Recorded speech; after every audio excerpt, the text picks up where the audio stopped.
Welcome to the Township of Whitewater Region regular council meeting for Wednesday, November 18th, 2020 at 4:48. And now we'll stand for the prayer, please.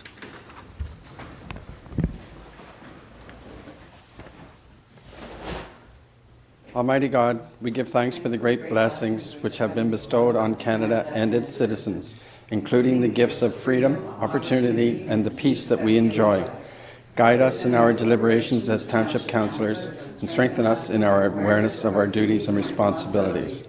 Grant us wisdom, knowledge, and understanding to preserve the blessings of this country for the benefit of all and to make laws and wise decisions. Amen.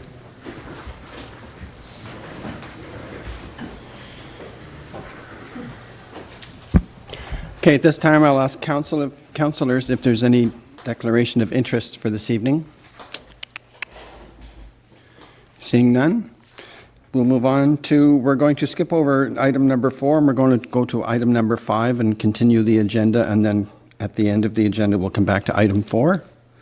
Okay, so right now I will ask if there's any announcements. Reeve Rigier. None at this time, thank you. Thank you. Councillor Olmsted.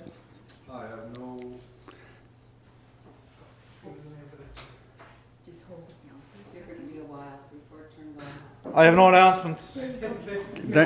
You're on now? Okay. Thank you. Councillor McLaughlin? Nothing at this time. Thank you. Councillor Mackay? Nothing at this time. Thank you. Councillor Jackson? Nothing at this time. Thank you. Councillor Nicholson? Nothing at this time. What about the end of the month in Westmeath? Ribbon cutting? What about like the night?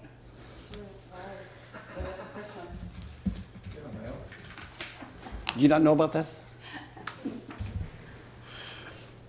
Can you speak to that one if you have it? Well, the 27th of November? Yes. Perfect.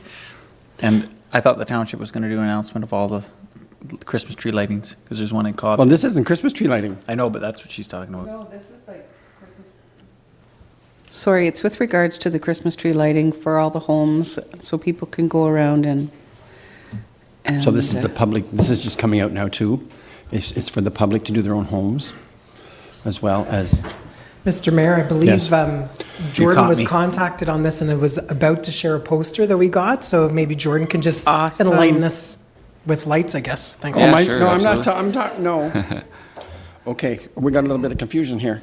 I'm talking about November 27th, the ribbon cutting at the Westmeath Arena. Yeah, I'm not talking about any Christmas trees. okay. Okay. Pardon me? She was, yes. Okay, so this is the invitation for anybody who wants to attend Friday, November 27th at 2 p.m. for the ribbon cutting ceremony for the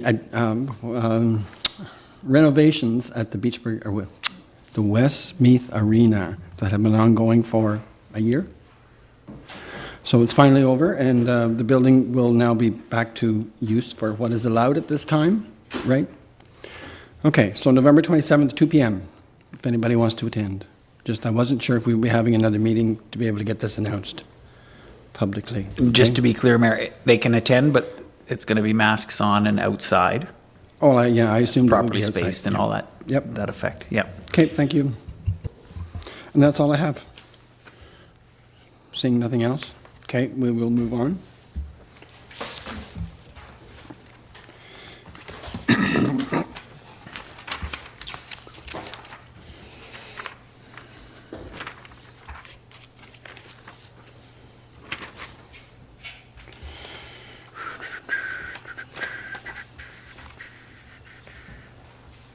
Okay, we're going to go to 6.1, allocation of remaining 2020 recreation. Recommendation that the Council of the Township of Whitewater Region approve allocating the remaining community recreation grant funding of $10,100 for arena slab programming and other recreational initiatives for the remainder of the 2020-2021 ice season on the first-come, first-served basis. Motion and a seconder, please. Councillor Olmsted and Councillor Jackson. And this goes to Jordan? Yep. Okay. All right, thank you very much. So I guess just to get started here, one of the things I just want to point out, which is pretty obvious with COVID-19, is that the recreation industry certainly has taken a hit this year, not only in our municipality, but across the county, the province, as well as the country. So I think that although with this report it kind of started out with some negative notions, I think this is kind of more of a good news story. So as council is aware, the Community Recreation Grant Program is governed by a policy. And the process is application-based. We do have applications that we take in March, and we also take them in September. Of our budget amount of $20,000, we do keep back 25% for the September intake. And unfortunately, with COVID-19, it did delay the allocations, and we did push the March intake back to the second intake in September. For 2020, we did have a total of 5 applications that we did approve, and the applications were reviewed by a working group. And with the temporary closure of Beachburg and Westmeath for this current ice season, the remaining grant funding can actually be in support of recreation initiatives or recreation initiatives within our arena slab. As the policy has 2 intakes in March and September, the policy is based on those 2 intakes, but what we're looking at doing is providing a first-come, first-served basis, and other than that, we will follow the policy guidelines. So with the remaining funds of $10,100, we will be looking to support community recreation in the coming months and utilize that money to help support different community partners. So I think at this time, if there's any questions, Okay, turn it thank back you. to the chair. Councillor Jackson? Have we identified anybody, has anybody come forward in any programs that they are wanting to run for these, or are we just allocating $10,100 to recreation itself? Yeah, so we've had a couple inquiries, just in regards, or just informal inquiries right now about a few things that could be a possibility. We've had some roller derby inquiries as well as some ball hockey inquiries. What we're going to do is, if council approves this, we want to reach out to the different groups and just let them know that this is available if there is something going on, or if there's something they're thinking about, that they can contact us directly.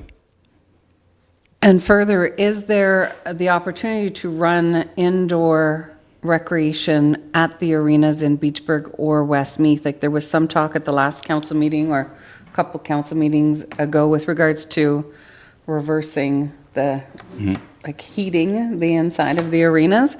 Is that possible, or what are the options for these groups to be able to? Right, so right now that won't be a possibility, so we can't revert that. Okay. We have been monitoring the heat situation in our facilities that have heat. So we have been testing out the different heat. So we had a cooler day the other day with -2 temperatures. We were only able to raise the temperature in the facility by 5 degrees. So it went from +5 to +10 within the facility. That's on a -2 day. So, I mean, I don't know what the cooler temperatures are going to bring. However, if we had something like floor hockey, whatnot, that there's a lot of energy being expelled, I think that those temperatures may be okay, but we'll still have to look into that. We've also looked at other options of bringing in additional heat, so we're still looking at some kind of furnace-type portable systems and what the costing would look like on that. So the cost for the $10,100, is that going to offset those types of costs to bring in the heating? I just don't want to spend $20,000 to upgrade the facility for 3 or 4 months over the winter season and then not be able to utilize it again just to be able to run some programs. That's my concern. So is the funding, the $10,100, is it going to be utilized for the heating and all that, or is that another expense that's coming out of where? So that would be an additional expense, the heating, and that's why we're just trying to get an understanding of what that cost would be. And if we can't get a good costing on our heating, then what we'll do is we'll push outdoor recreation initiatives. So, we've had some conversations with other councillors, and it could be snowshoeing, it could be a lot of outdoor-based programming that we could support that way. As far as like buying snowshoes, or like where's the cost coming from for the outdoor stuff? Because otherwise I would want to defer this decision until we have a good understanding of what the cost would be and what the opportunities are that people are looking to do. And it's nice to say we're going to throw $10,000 out there, but what is it for? is I- my concern. If I can just add for Jordan, Jordan mentioned earlier, but the current requirements within the policy still apply. So people still have to apply, still have to meet the grant requirements, and the grant requirements speak about fee waivers, equipment, all those things. So they still have to provide that, provide the background information, and provide the rationale, and that would be reviewed by the review team, the mayor, the chair of rec, the treasurer, myself, and Jordan. So it's not just we're going to allocate the money, it's what we're basically asking is to keep the money that hasn't been spent, to keep it available. So as we explore partnerships with the two closed arenas, we can still access those grant funds within the grant framework. I Just the didn't grant- understand that they were not available at this time. 'Cause the They've grant- always been available, have they not? But there's two intakes. There's a March intake and a September Right. intake, and we deferred the March, and September came and went. So what we want to do in response to the closures is keep the money available and use it, because the policy speaks to two intakes. Right. So the policy still applies, which will help from what you were raising in terms of how we spend the money. We would still have to spend the money within the grant policy, parameters, so yeah. that it's not a free-for-all. So basically, what you're asking is that this is still available. It was available, it's still available, but I guess my concern is, on top of this, is that, again, I don't want to be spending money to not make money. No, certainly. And to Jordan's point, I think if a group really wants to have an intense slab use, Yes. and they require heat, we can look through that process where they can include that within their grant applications and offset it that way. The point is not to spend the money to spend the money. The point of the money is to support partners and ensure, Yes. and to what council was saying at the last meeting, to ensure people are active and Absolutely. and the policy framework that Jordan's been administering for a couple of years now allows us to do that. Right, no, absolutely. I guess my concern is to spend money for a 3 or 4 month period. And what those, like, I'd want something to come back to council to see what those kind of costs are, so that council can fully understand what it's costing us to allow those facilities to be used, because it's not just, you know, wavering of the ice rental, which is not ice anymore for those two facilities, but for the heat, the hydro, everything else, and what we need to put in place. What are those costs to put in place to be able to have somebody utilize? Is it going to be worthwhile to do that? And I would hesitate to say that the indoor events are, if you can't fully have like a basketball court set up, or a, you know, I don't know, soccer pitch set up in there, then Yep. is it really going to be worthwhile for one night a week to spend money to have heat in there? Yep. I think Jordan maybe can come back at the December 2nd meeting with what that would be. But these funds are not just about that. It could be if they want to do an outside rink, or like a very, Yeah. like Laurentian Valley, a trail, or it can be multiple things within the paradigm of the framework of the policy, but we can come back on the operational stuff. Yeah, just, I would like to know the costs associated with allowing this to happen.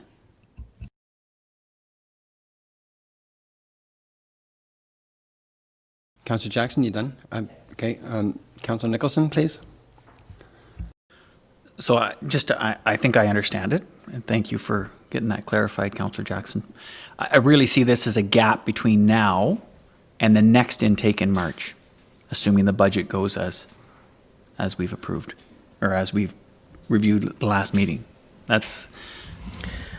We'll get to the budget, but what we're recommending for rec is only the second intake for next year. So these funds of 10,000 would carry over this year on a first come, first served basis. And then if we can find programs during COVID that we can support. So what we're recommending in the budget, and Sean will get there soon enough, is we're recommending the second intake, the fall intake for the rec program Perfect. for next year. So we're taking the unspent money from this year and essentially making sure that the policy allows us to use it over the next 9 months to bridge the gap. I support that. I like to separate, like Councillor Jackson said, separate the two activities. I like the way the 10,100 is separated to support partnership with other community activities, allowing for people to come up with initiatives where they can seek funding to make sure they happen. I do struggle with, I don't want to spend $40,000 heating a rink just for one user. I think that has to be viewed separately. And if somebody wants to include the use of the facility, we look at that as a user cost specific to that activity at a later time. And the partnership grant may fund part of it or not of it. It doesn't matter. We keep them separated. Is that pretty clear? Yeah, and Jordan will, in preparing that, and he's already looking at options, we'll speak to the treasurer on kind of the cost and revenue side of things, and we'll come back on that piece of it. Perfect. Yeah. And sorry, the last one, that makes 3, if anybody's counting. And I lost it right there. You guys. There is, I know one community organization is already looking at this as an opportunity to fund the creation of an outdoor rink run by their community, but run by volunteers. And this would be a way to buy the underlying plastic and to fund the lights going on in the ball diamond to support it. So that is one application I can expect to come in for this grant, as an example, just so you're tracking. Thanks, Jordan. Okay, but I guess we have to keep in mind whatever we do, we have to keep COVID in mind. So at some point there may be staff, et cetera. So, Councillor Mackay, please. No, sorry. Yeah, Councillor Mackay, sorry. Okay, we talked about having an oval at on the fairgrounds, and the fair board is okay with it. We think it's a good idea, but we really can't put very much money into it because we have no fair this year. We may have no fair next year, but we have volunteers who are willing to work at it. And if now that I know what we have set out, we'll get together and see what we need and come back with a report on that. How does that sound to everybody? And I think it'd be a real big success if we could get going. It's a start, right? Yeah. Yep. All right, I'll do that. Yep, more information the better. All right, thanks. Okay, thank you. And Mr. Mayor, just on that, so instead of a report, they could put in a grant application. So once the fund is, so staff will work with the Ag Society on that. Is there any kind of a time frame by 1st of December and or? It's first come, first served. So we know this one's in the queue. So Jordan, I know, has already had conversations with the Ag Society. So we'll do that. So the process will allow us to have those conversations with all these groups. Okay, thank you. Councillor McLaughlin. Thank you. I guess most of my thoughts have been discussed. One thing I'm going to ask Rob, is it up to $5,000? Is that correct? That they can apply for? The grant can be up to $5,000? So the policy speaks to a maximum of 20% of available funds. So in this case, there's $10,000 available. So it would be based on that. So it would be no group can. So one group can't get the $10,000. The goal is to spread the money around. Okay, no, and I guess where I'm coming from is this oval in Beachburg. I don't think $2,000 would go very far with something like that, and I think it's a great idea myself. So I don't know, but that's where I'm struggling, because if they need more than $2,000, then the grant says they can only have up to $2,000. Yeah, so I think in those situations, we'd have to come to council. The goal here, though, is we've already heard from a few groups, and we want to make sure that we support multiple groups as much as possible and see what is feasible. Mm-hmm. So if there's a group that requires more than that money, but I know that they're looking at some in-kind donations from different groups and community groups, so there might be different ways to achieve it. But yeah, if it's in excess of that or outside the parameters of the policy, we would bring it back. I guess on that point, I can understand where you're coming from, but once again, we have decided to close both arenas in Westmeath and in Beachburg. So to shove some money towards this would be, in my thoughts, would be something that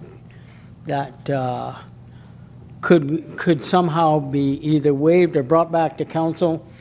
And if they need more, then I think we need to look at that as well. And I like the idea of Neil saying that there'd be, and I assume it's a rink in Westmeath, is what I'm all behind that as well, because we've taken away, we've closed both those arenas, so I think we need to give them somehow extra funding if they're willing to do these things. So those are my two comments.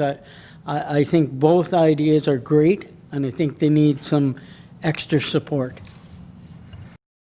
It's certainly changing how we do business. We were relying on 3 arenas and maybe 1 baseball diamond over the year. Nothing else was really done. It was on everybody's individual time. And now it's sort of bringing everybody together somewhat. So at least 10,000 is a start, because we have no idea how long this is going to last. We don't know what's going to happen next year. We don't know what's going to happen tomorrow. So, any other questions? Go, Councillor Olmsted. Yeah, just a quick question about the actual recommendation. Just wondering, Jordan, is there a chance we can actually write right in the recommendation itself that priority be given to those 2 areas? So I know the background, and that does speak to it. Now, the recommendation is the Council Township Whitewater Region approve allocating the remaining community funding for arena slab programming and other rec initiatives. Can we actually state that priority be given to those 2 areas where the funding is probably needed most? Is Council okay with that? The CAO, Yeah. are we breaking any rules by changing the motion? No, Councillor Olmsted moved the motion, so we can write that in as a friendly amendment if Councillor Jackson agrees. Okay. Yes, Councillor Nicholson, please. No, I concur, Councillor Olmsted. I just would not want to dismiss that there may be other proposals that come through for non-skaters. And I do apply. I think we need to get behind these 2 proposals in Beachburg and Westmeath, but I wouldn't want to see all of the funding used, even if just a portion can be left for other initiative, whether it's an arts initiative or maybe a seniors initiative that's not ice-based. We don't expend all of the money on just these 2 activities, but I agree with them being prioritized.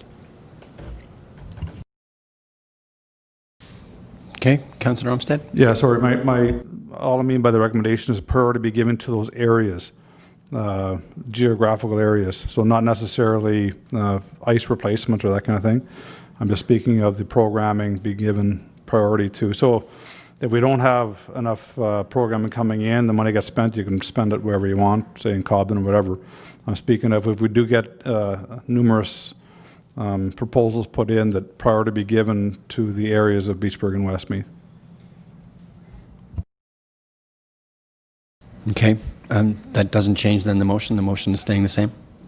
Okay, so are we going to vote on that motion now, or is there other comments? Okay, all in favor? Carried, thank you. Now we're moving on to 6.2, Site Plan Control Approval. Recommendation that the Council of the Township of Whitewater Region approve the site plan control application for Whitewater Metals, Inc. to permit the redevelopment of 18391 Highway 17. Motion and seconder, please. Councillor Mackay and Councillor McLaughlin. And this goes to Ivan. Yes, thanks. So the present report is relating to the site plan agreement with Kevin Fry, who is the owner of Whitewater Metals Incorporate. Council would have reviewed a zoning bylaw amendment in early September to modify the zoning of the property to the GM or industrial zone. So Kevin has since obtained approvals from MTO. He's received his building and land use permit from MTO. And he may have already started digging the site on Monday or Tuesday of this week, or even today. We did issue a conditional permit to him on Monday on the basis that he would fulfill the requirements of this site plan agreement. So this report was intended to come to council on November 4th, but due to the cancellation of the meeting, it was delayed to tonight's meeting. So the redevelopment consists of an expansion of his existing facility by just over 11,000 square feet. The expansion includes 10,000 square feet for storage and about 900 square feet for additional office space. So this is really a success story for the community. Kevin has commenced a home industry on his property and has since required to expand his business. So it's really a great story. So the redevelopment, including those additions to the building, will include a new access point from Turcotte Road, and that was discussed in September with council, and the removal of his existing access on Highway 17. So that's a requirement from the Ministry of Transportation of Ontario. So staff have reviewed the drawings that are up on the screen now. Staff are satisfied with the proposed site layout as well as entrance and all the different grades and elevations of the proposed access point. In addition to the buildings, there's also a larger parking area and loading area, so that'll provide more convenience to shipping and deliveries. So we're in support of this, and we're seeking council support for site plan approval. Thanks. Any comments or concerns? Councillor Nicholson. The only comment I'd make, I love it. I think it's a great, good news story, Ivan. Thank you. I'd love to see a ribbon cutting when this is complete, with the mayor smiling with all his teeth.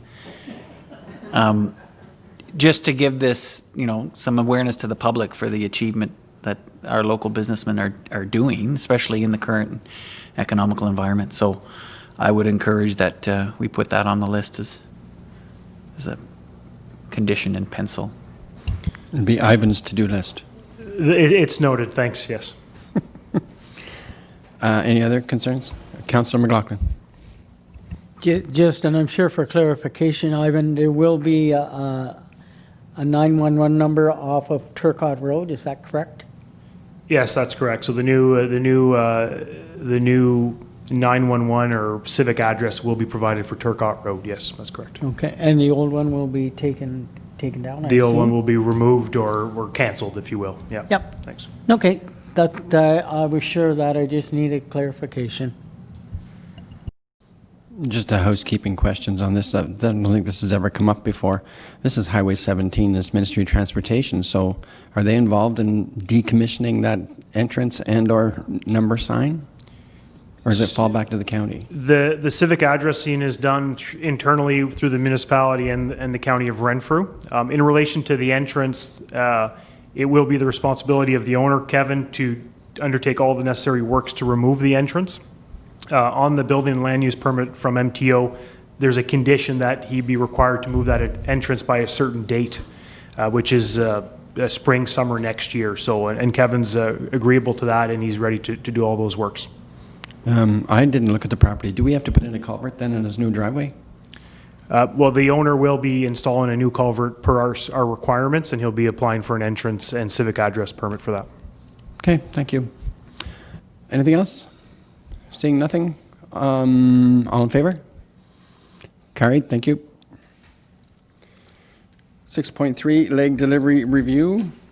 Recommendation of the Council of the Township of Whitewater Region 1, adopt the leg service delivery final review report, and 2, direct the Chief Administrative Officer to report back to Council in Q1 of 2021 on detailed action plan. Motion and seconder, please.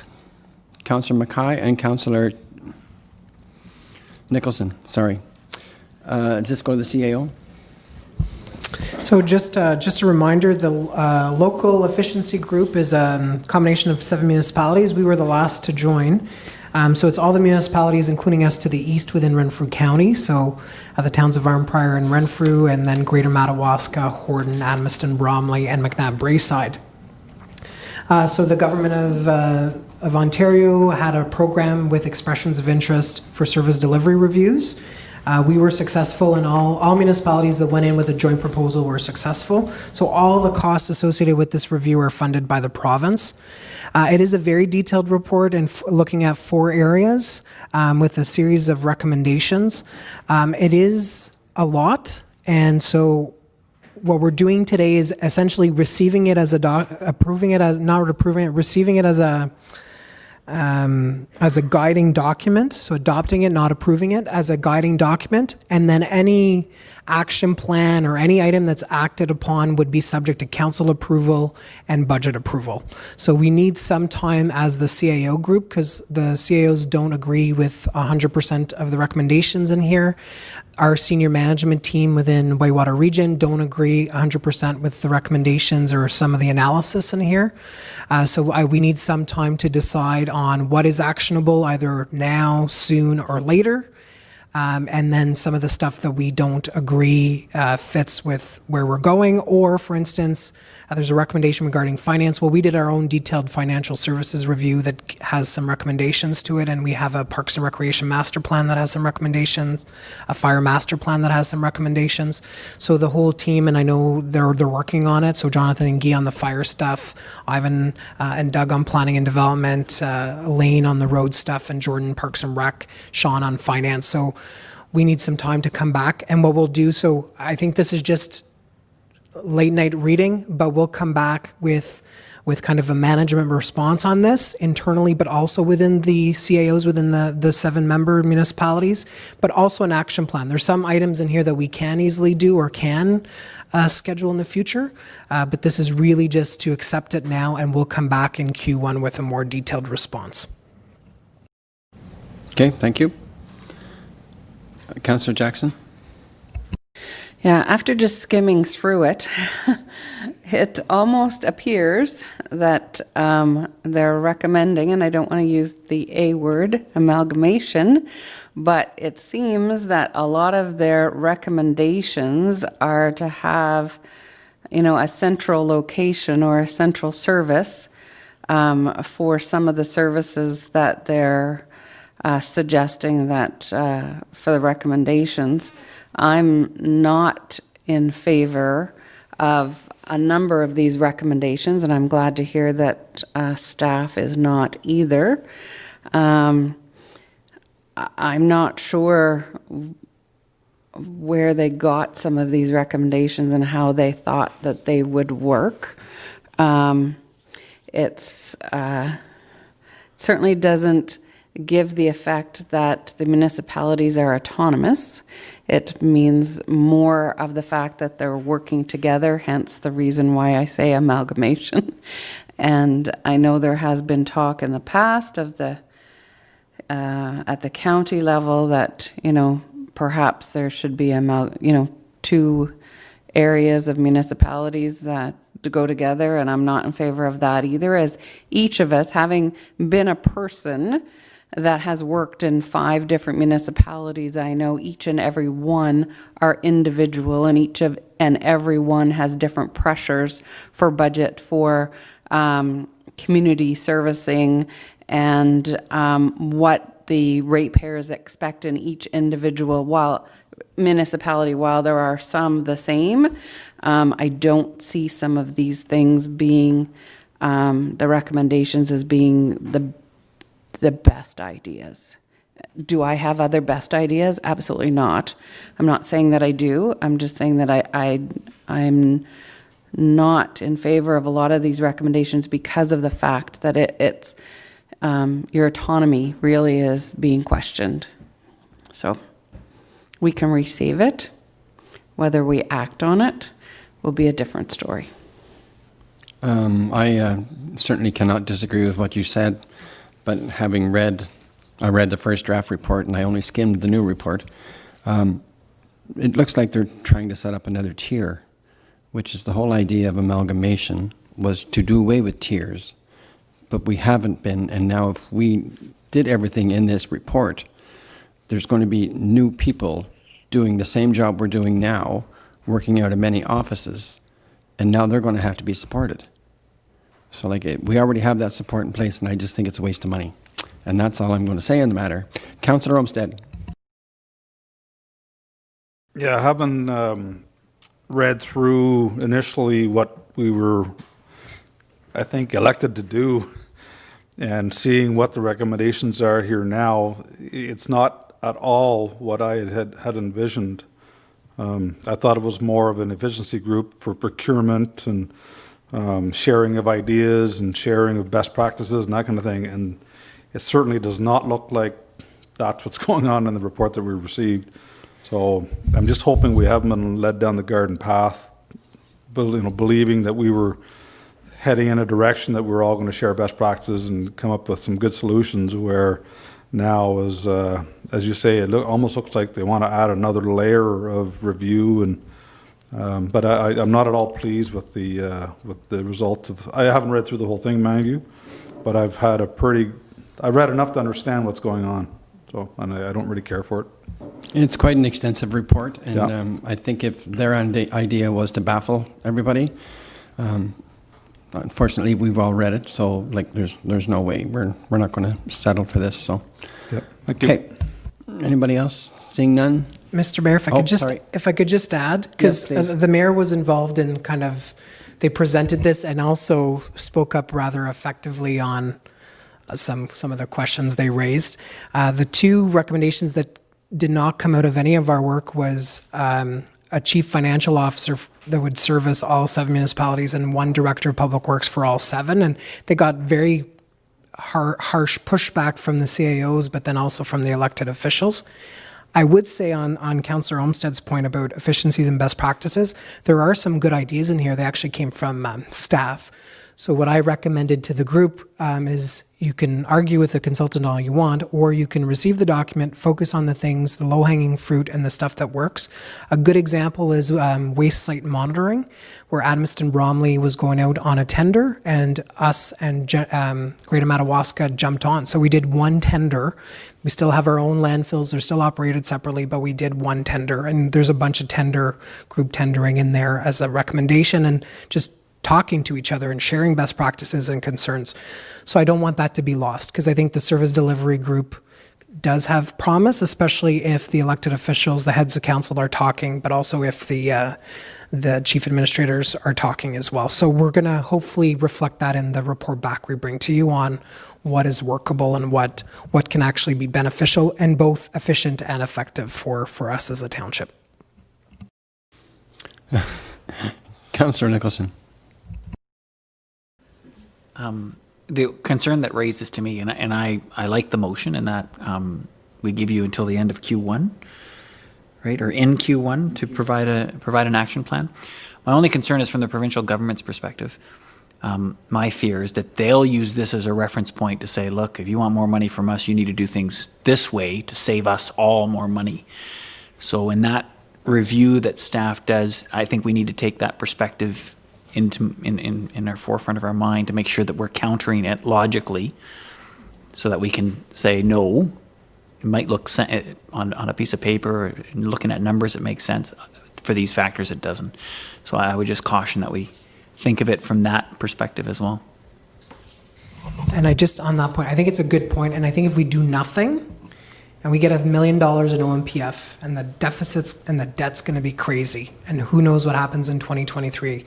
So those municipalities, even if they have a report, if they do nothing, if they don't collaborate on anything with their neighbors, if they don't look at their efficiencies and best practices, I think those are the municipalities that are going to be in trouble. The fact that we're participating and that we'll adapt this report to our needs and based on what we can achieve, and we're committed as an organization to continuous improvement, I think that bodes well. And I hope that the partner municipalities will be the same. Okay, thank you. Councillor Jackson.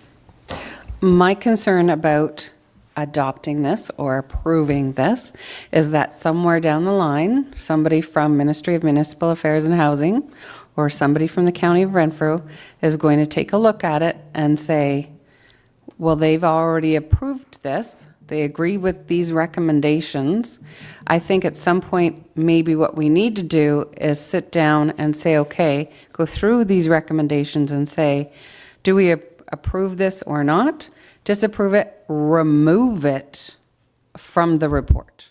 Remove it in total from the report, or somewhere, some way down the line, it's going to be, oh, look at this. They recommended a CFO for 6, 7 municipalities. Why aren't they doing this? They need to amalgamate. No, we don't need to amalgamate. And I want to say very strongly, as I know, I've worked in these municipalities, they are extremely different. Their needs, their requirements, their expectations of service is all different. We faced that even when we amalgamated in the four of us. Expectations were totally different between the villages and the townships. Expectations, road, sidewalks, street lights, all of those things. It's all so different. That's just the tip of the iceberg. And then, you get into fire and recreation and all of that. So I would like to see the recommendations that we disagree with, that they be removed from the report across the board, and that this report doesn't get approved as it sits now. But That's the intention of recommendation two. What I would, based on that though, I think that's a good point. If the mover and seconder are okay, based on council's view of the document, is change adopt to receive and delete the after consulting. And then, so receive the leg service delivery review final report prepared by Dillon Consulting Limited in partnership with Performance Concepts Consulting, period. And then the direction for the CAO to come back in Q1 with the action plan on the stuff we think we can do, and then the management response, which is a polite way of saying the stuff we strongly disagree with in terms of recommendations. So just basically receive it, not adopt it as a guiding document. And then direct me to come back with an action plan and management response. And what that means is we'll take each of those recommendations and provide a detailed response to each of them. Okay, so it goes back to the motion and the seconder. It was Mackay and Nicholson, if they're okay with that In favor of them change. changes? To receive? Okay. Okay. So we've beat this to death. We can move on. All in favor? Carried, thank you. Now we'll move on to number 7, notice of motion. Reeve Regier. None at this time, thanks. Councillor Olmsted. Nothing at this time, thank you. Councillor McLaughlin. Nothing at this time. Councillor Mackay. Nothing at this time. Councillor Jackson. nothing at this time. Councillor Nicholson. Nothing. Okay.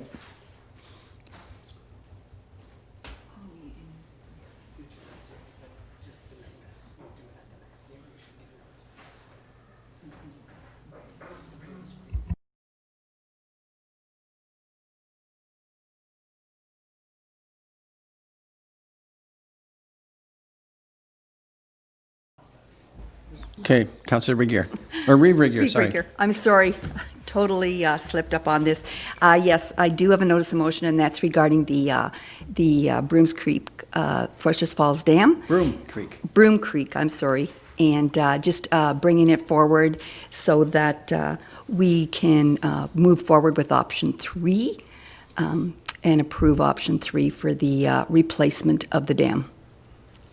Okay, so for anybody out there that doesn't realize what we're talking about, the County of Renfrew has shown to us that the dam improvement needs to be made. They're also going to be improving the roadway, which is a county road. So we have had a meeting, some of us, with the county, and it was a public meeting as well. There was 3 options, and everybody's in favor of option 3, which is actually replacing what is there, and hopefully at the same time allow for pedestrian, bike, equal participation, whatever it's called, at the same time. So without it being a council meeting, it had to be brought back so that everybody understands what we're doing. So this way here, we will actually have it in the minutes as a recommendation, and it'll come back to next council. Yeah. Sorry, Rob. So it's a recommendation to agree with item number 3, which is to replace what's there, and not, the other 2 options were 1, do nothing, and 2, take it out and put in a culvert. So this way here, they're retaining the level of the water service. They're not disrupting the turtles and the fishies on one side, and they're not wiping out the fish on the clear water side. If you understand what I'm saying. You must have played there as a kid, Mr. Olmsted. Yeah. So this way here, we're protecting actually 2 different areas, what they call a warm side and a cold side. So this is better for the environment. It's better for everything because it's been there for, well, nobody really knows, 200 years. So it's a shame to actually lose it. So that's where we stand. Do we need a motion? If I may just add to, so the public meeting was held this week, and Virtually, it was virtual. Virtually, yes. and majority of the people that participated were in favor as well of replacement of the dam. So the meeting went very well, and we're all very pleased with the outcome. So now we're hoping that it'll just come to fruition. Yep. Thank you. Okay. Also, the county had 150 submissions back of wanting to retain the property.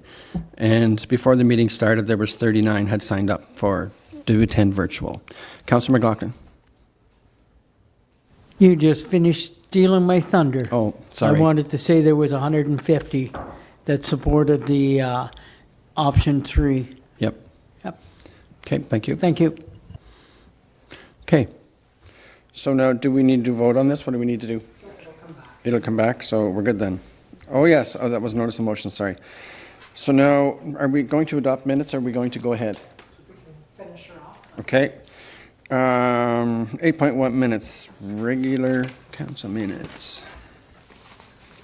Recommendation of the Council of Township of Whitewater Region approve the regular council minutes of October 21st, 2020, and the closed session minutes of October 21st, 2020, understanding that they remain confidential, and the special council minutes of October 28th, 2020. Motion and a seconder, please. Councillor Mackay and Councillor McLaughlin. All in favor? Carried, thank you. Now we move on to correspondence, 9.1. And this is a recommendation that Otter River Power has to install a new, let me back up here. They have to appoint somebody else to the board, which is the Hydro Board, which I sit on, and then the Energy Board, which Councillor McLaughlin sits on. Garnet Krantz passed away, and he's been on that board now since 2000. So a week ago he passed away, unfortunately. Our condolences to the family. So now Otter River Power has put forth 2 resolutions for the appointment of a new person to sit on the board. So it comes here for a vote. And the recommendation for appointment of the Board of Directors for the Ottawa River Energy Solutions, which is what Councillor McLaughlin sits on. Recommendation, whereas, jump to the bold. Now therefore, be it resolved that the shareholder approve the appointment of Carl Keel to the Board of Directors as a representative of the municipality of Killaloe, Haggerty, and Richards. And then I'm going to read number 2, which is a recommendation to now, therefore, be it resolved that the shareholder approve the appointment of Carl Keel to the Board of Directors as a representative of the municipality of Killaloe, Haggerty, Richards. So one is for Direct Energy, or the Energy Solutions, and Hydro. So I need a motion and a seconder? Same, it'll be for both. Yes. Councillor McLaughlin and Councillor Jackson. All in favor? Thank you. We move on to 9.3. Yes. Prince Edward County resolution was for the Municipal Elections Act changes, and that is for information. 9.4 is 2021 Ontario Municipal Partnership Fund allocation from the Ministry of Finance, known as UMF. A letter to heads of council. It was for our money from them. Thank you very much. Algonquins of Ontario treaty negotiations have started again. And we were informed of that, and no action required, information. And 9.6, SAR Phase 2, Ministry of Affairs and Housing. We had a letter from Minister Clark. And we have no closed session. And do we do the bylaws now, CAO? Yes, please. Okay. Bylaws 11.1, November 18th, 2020. Recommendation, be it resolved that the bylaws listed on the November 18th, 2020 agenda be taken as read and passed. Motion and a seconder, please. Councillor Olmsted and Reeve Regier. All in favor? Carried. Thank you. So now, having done that, we're going to move back to item number 4, 4.1, draft budget. And I'll open it up to, Just a mover and seconder to go to committee. Oh, sorry. Mover and a seconder going to Committee of Whole, Councillor Olmsted and Councillor Mackay. Thank you. Councillor Jackson? Yes, so we're back up to 4, the capital budget presentation. And you'll notice on your agenda, your that's been updated today, so if you could click that one, and I'll pass it over to our esteemed treasurer. Okay, thank you, Madam Chair. Tonight's presentation is to go over the proposed capital and special projects budget. We put special projects in this, and I put them in quotation marks, as some are operating by definition, but we've segregated them out to draw attention to their importance and their scope. Public Sector Standard 3150 defines tangible capital assets as non-financial assets having physical substance that are held for use in the production or supply of goods and services, for rental to others, for administrative purposes, or for the development, construction, maintenance, or repair of other tangible capital assets, have useful economic lives extending beyond an accounting period, are to be used on a continuing basis, and are not for sale in the ordinary course of business.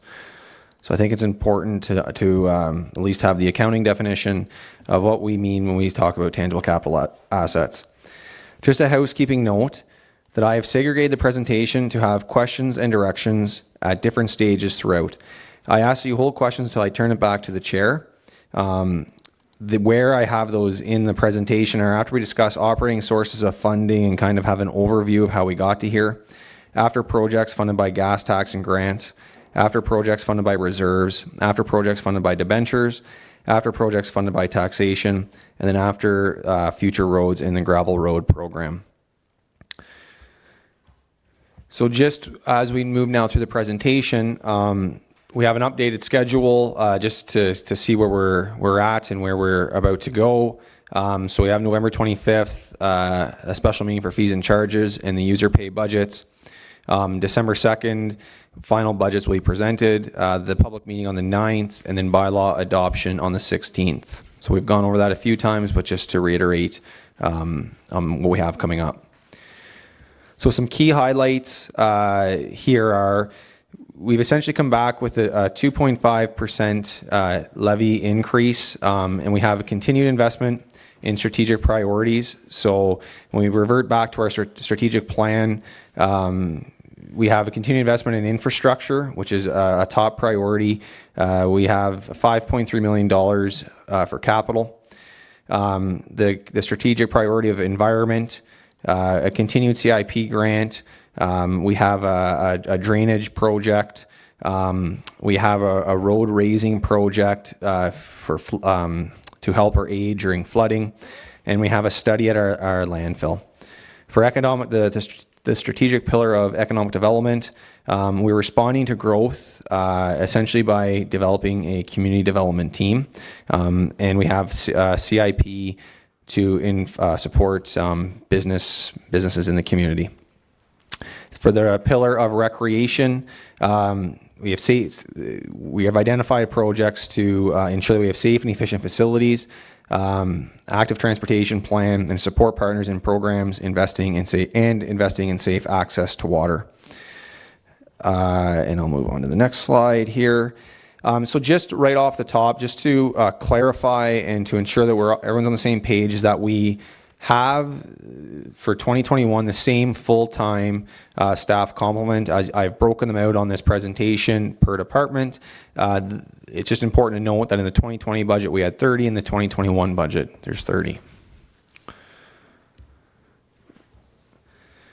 So just to reiterate where we came from and what we did during operating. So I'll first touch on changes to the operating budget from revenue.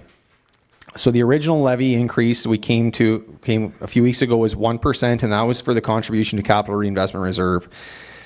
The additional increase of 1.5% to get us to our 2.5% essentially is an extra $86,000 and change, and is to be put into reserves. I will note that the 2.5% matches our upper tier our partners, and I believe that is what they went and what their first kick at the can at their budget was a 2.5% increase. Since we met last, we were informed by the province of Ontario of our actual OMPF funding, and to our delight, we have an increase in funding from last year. So the operating budget that we have moving forward is respective of the actual amount of OMPF funding we will be receiving. which is $1,155,400. With how busy the building department has been, with a lot of development and a lot of building going on, we've increased our supplementals over our write-offs in the taxation section of the budget by about $11,000. I have a slight decrease in the administration penalty on water and sewer. And to be honest with you, that is after we were able to figure out our OMPF funding and some other shifting around. It's a very nominal change that makes the budget essentially balance. We heard at the last meeting about the fire and insurance claims, so I've an increase of $1,500 as a priority for revenue coming from insurance claims.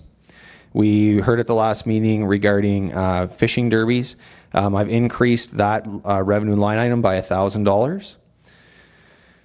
There is a transfer from reserves for the ending of the industrial park decommissioning of about $23,000, and that falls in the revenue because it's a transfer from reserves, and it's to cover.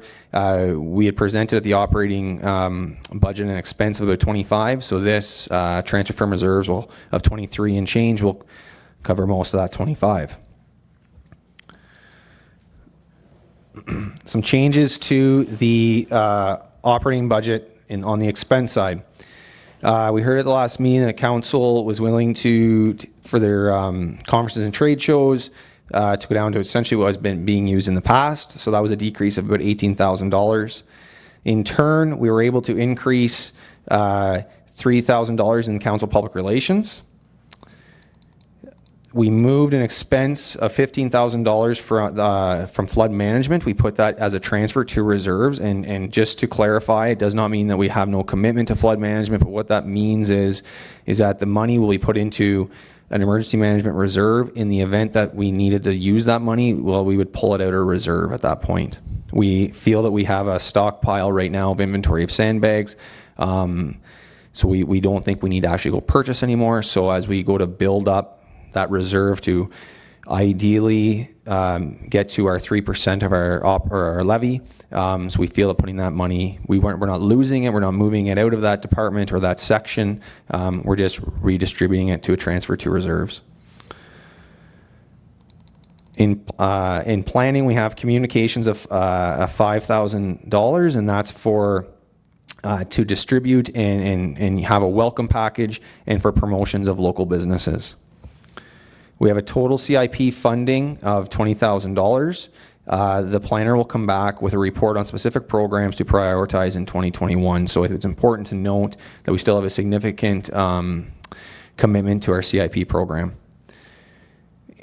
Also in planning, under streetscaping and signs, we've committed $5,000 for Christmas lights. In the building section of the budget, we have a contribution to reserve of $10,000 to offset a piece of equipment that will potentially be for sale. And then under roads, we have a $54,000 contribution to reserves, which is essentially some extra OMPF money that we received that we, after the fact, when we found out the actual amount, we were able to then put that into reserves. Also, the last meeting was discussed about ensuring that we're putting money into our reserves. Park grants, which you heard earlier, we kept 25% for the second intake, and we're proposing to only do the second intake next year, we discussed this earlier tonight. In special events and tourism grants, we have $3,000. This is to support civic events and fairs, etc. And then Beachburg Arena, we've increased the building repairs and maintenance by $5,000, and that is to do some needed painting on that building.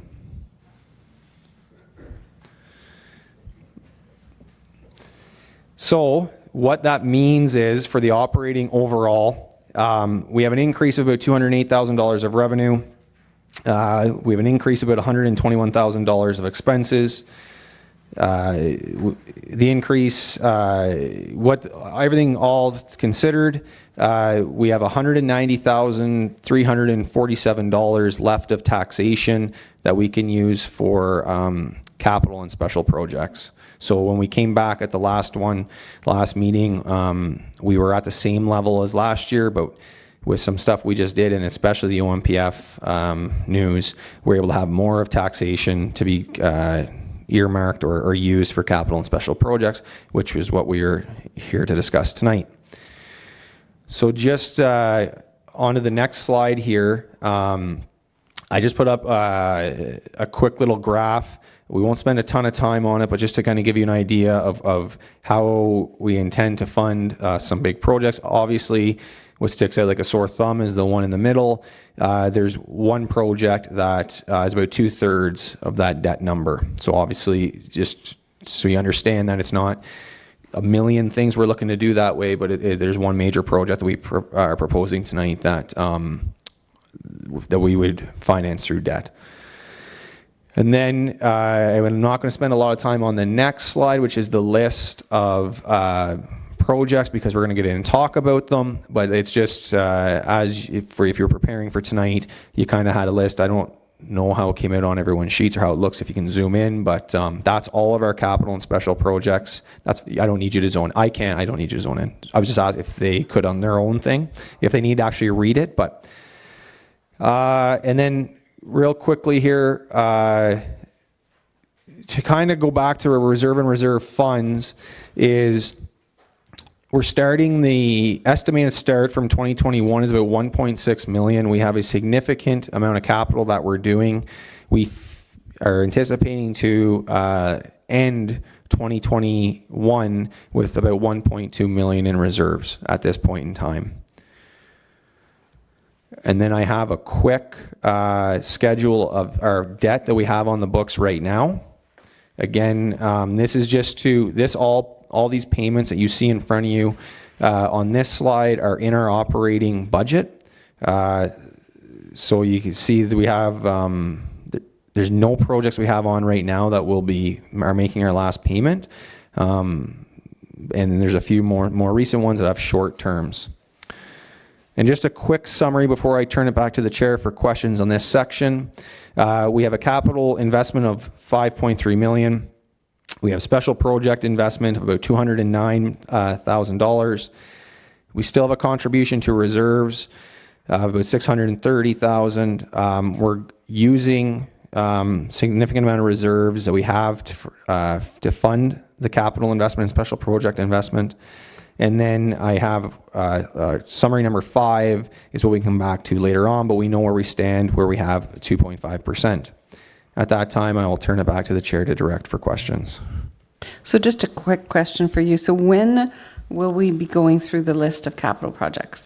The point is I'll start the next section with gas tax and grants projects. So we'll go through them at each time? Yeah, the Okay. intent is to go through them in sections of the way we intend to finance them. Okay. Not like in the past, we did them by department. It'll be how we finance.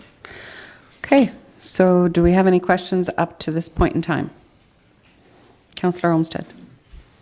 Yeah, just with respect to reserves and the current debt level, and you don't need to answer this now, obviously. I'm just looking for benchmarks. So where are we sitting with respect to, I know we received, over maybe every year we receive kind of a benchmark of where we need to be, or a ratio versus our operating budget. So maybe if at some point you could provide, I mean, it's great to know all that info, but I just, is that a good spot, bad spot? I would say that I don't know if there's a right answer. I would say we're using a significant amount of reserves. We are seeing our reserves going down, which you'll have them to use and you want to use them. But we know where our infrastructure gap is, and we know that the projects we've identified to fund in 2021, that we think that's the best way to fund them. We have a large infrastructure gap. We probably at some point will need to make those reserves go north and not south. So I think we're okay at this point. We'll still have 1.2 million in reserves, or estimated anyway at that point. And being over $1 million, I think at this point is fair. And then with our debt, to speak just to that quickly, we have going into this budget, I believe in 2020, our debt repayment limit was around $1.7 million. And I think I have on the thing here, the estimation or the numbers going into 2021 are about 400,000. So there's at least from the standpoint of the Ministry of Municipal Affairs and Housing, we have a significant room there to use debt for some projects. Great, thank you. Fantastic. Any other questions? Councillor Nicholson. Yeah, I like the approach, Sean. So I struggle if you want to defer any of these questions to a different section.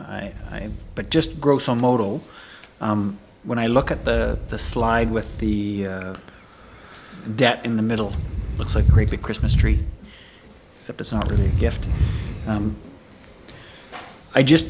When we talk about taking from our reserves and increasing the debt, I can appreciate that, and I think we need to in order to defer expenses over the time. I just want to make sure it's in proportion to the amount of taxation that we spend every year.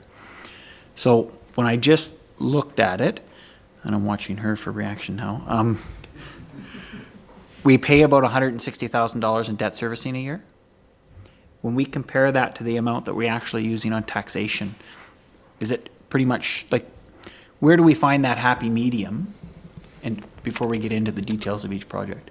Well, I would say that we have in this budget, we have $190,000 left of taxation so take away operating, because we're essentially through it, I hope. So we have 190,000 left. So I think with some of the debt that we have here, we have a payback on 2 of the projects. I think there's 5 projects. I can't recall exactly when we get to them, but we have on 2 of them, we have a payback period on them. And then we have the one large project. I guess the reality is to service the needs of our infrastructure.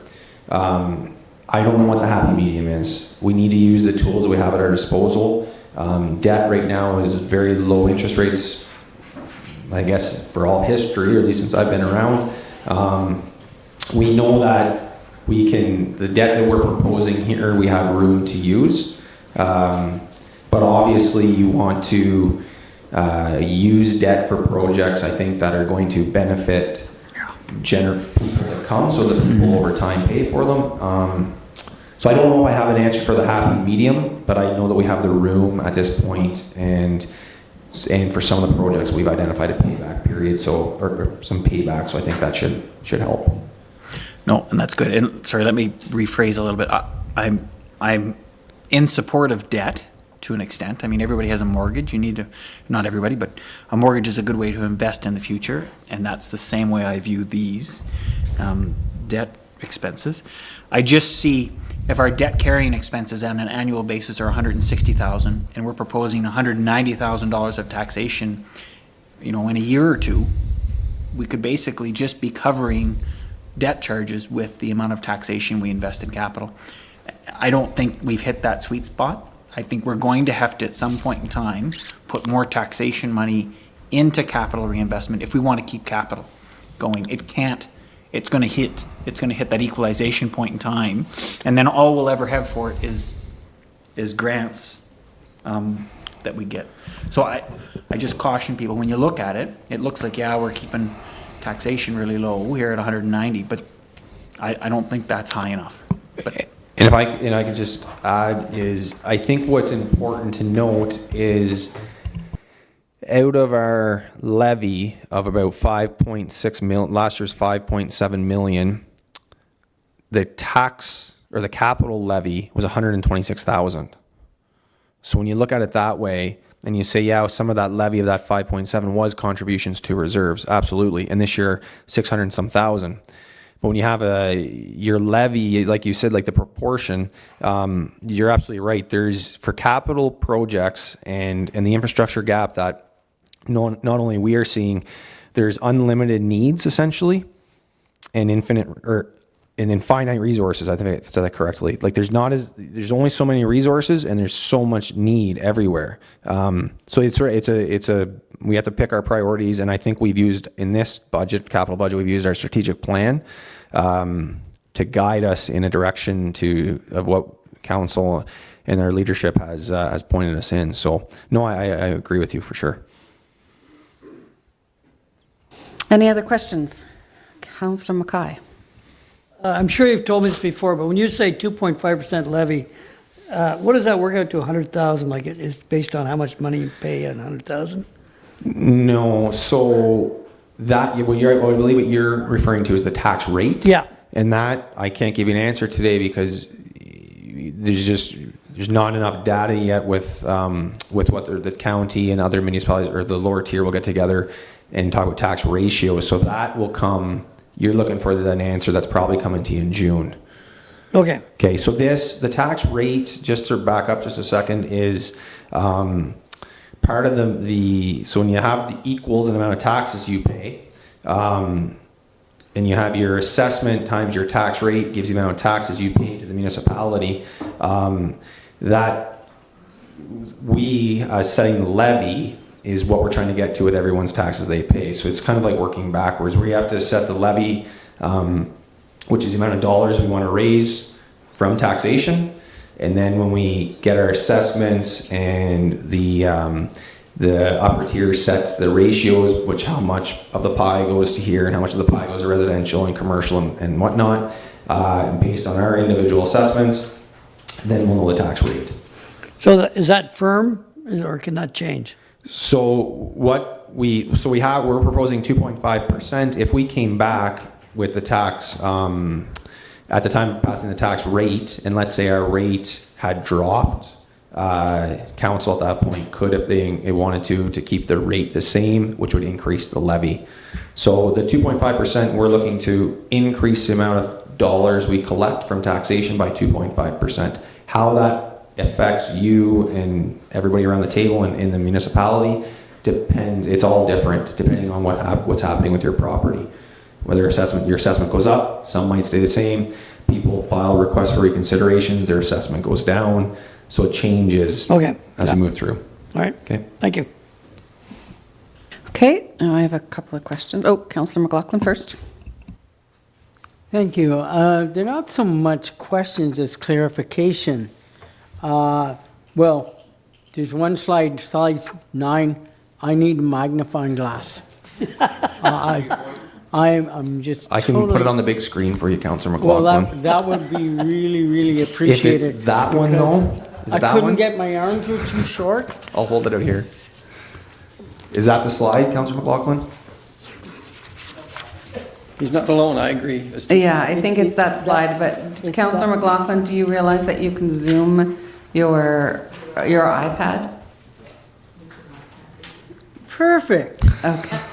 Perfect. Just so to help you. We'll go back then. I could do that, I guess. Okay. Awesome. Okay. I'm not a real techie person. I'm sorry. Okay? When I went through school, those things weren't invented. They weren't invented just to when I let you went know. either. Well, I didn't spend 30-some years in clerical work either. When I ran the reactor, everything was 1950 models. Okay? But now, to go back to page 3 and the increase in council's donation, is that over and above the $3,200 that's there? That we did used to get? Am I not right on that one, Sean? Is this not our personal? That's the public relations line. Yes. So the original budget, in previous years there was $4,000 there. Okay, I'm sorry. I thought it was 32. 32,000? No. Oh no, sorry. No. So we had budgeted 4,000, and that was what was in the budget.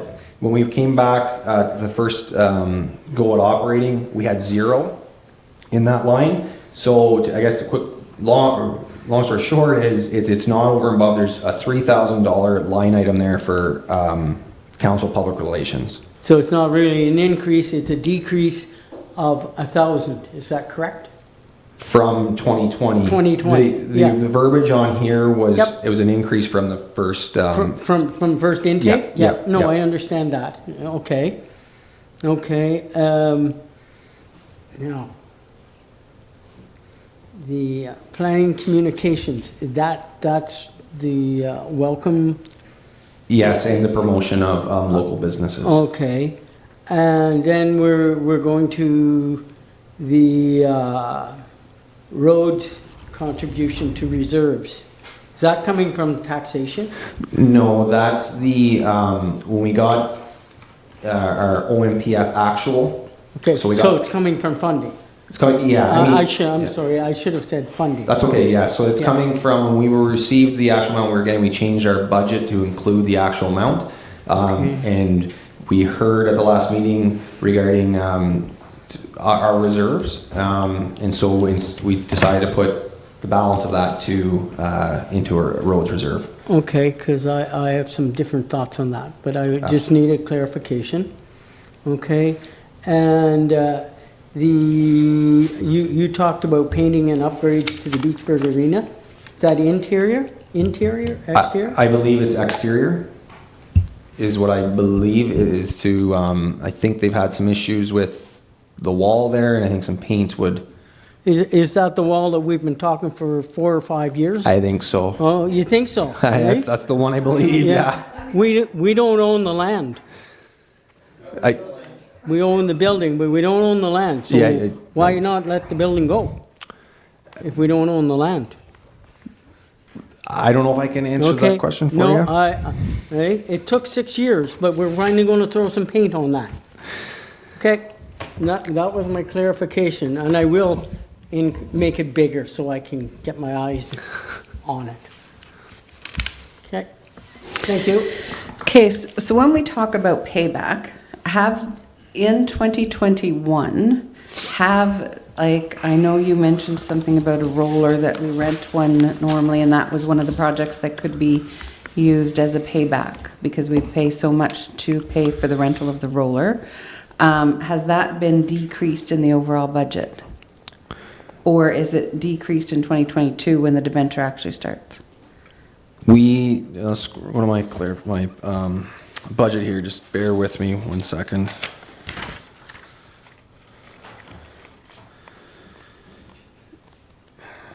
I may just defer to Lane on this as I try to find the line item, because I Yeah. believe he would know. So this year's 2021 for the operating was decreased based on the purchase of one. Okay.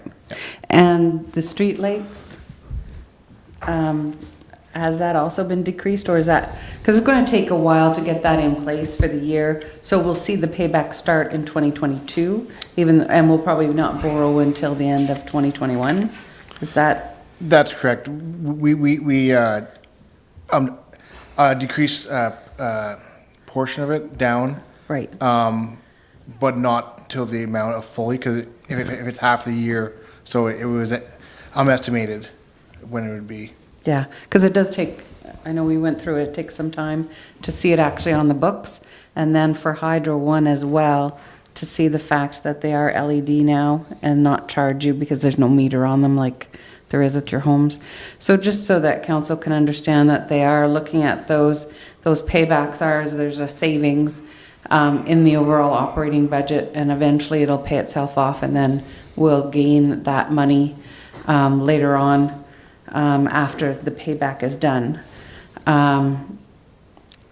The other question I have is, but I did see the answer, the contributions to reserves, 627,000. That doesn't include water or sewer. That's No. just Yeah, that's general. just general. And the coming out of reserves is $1 million.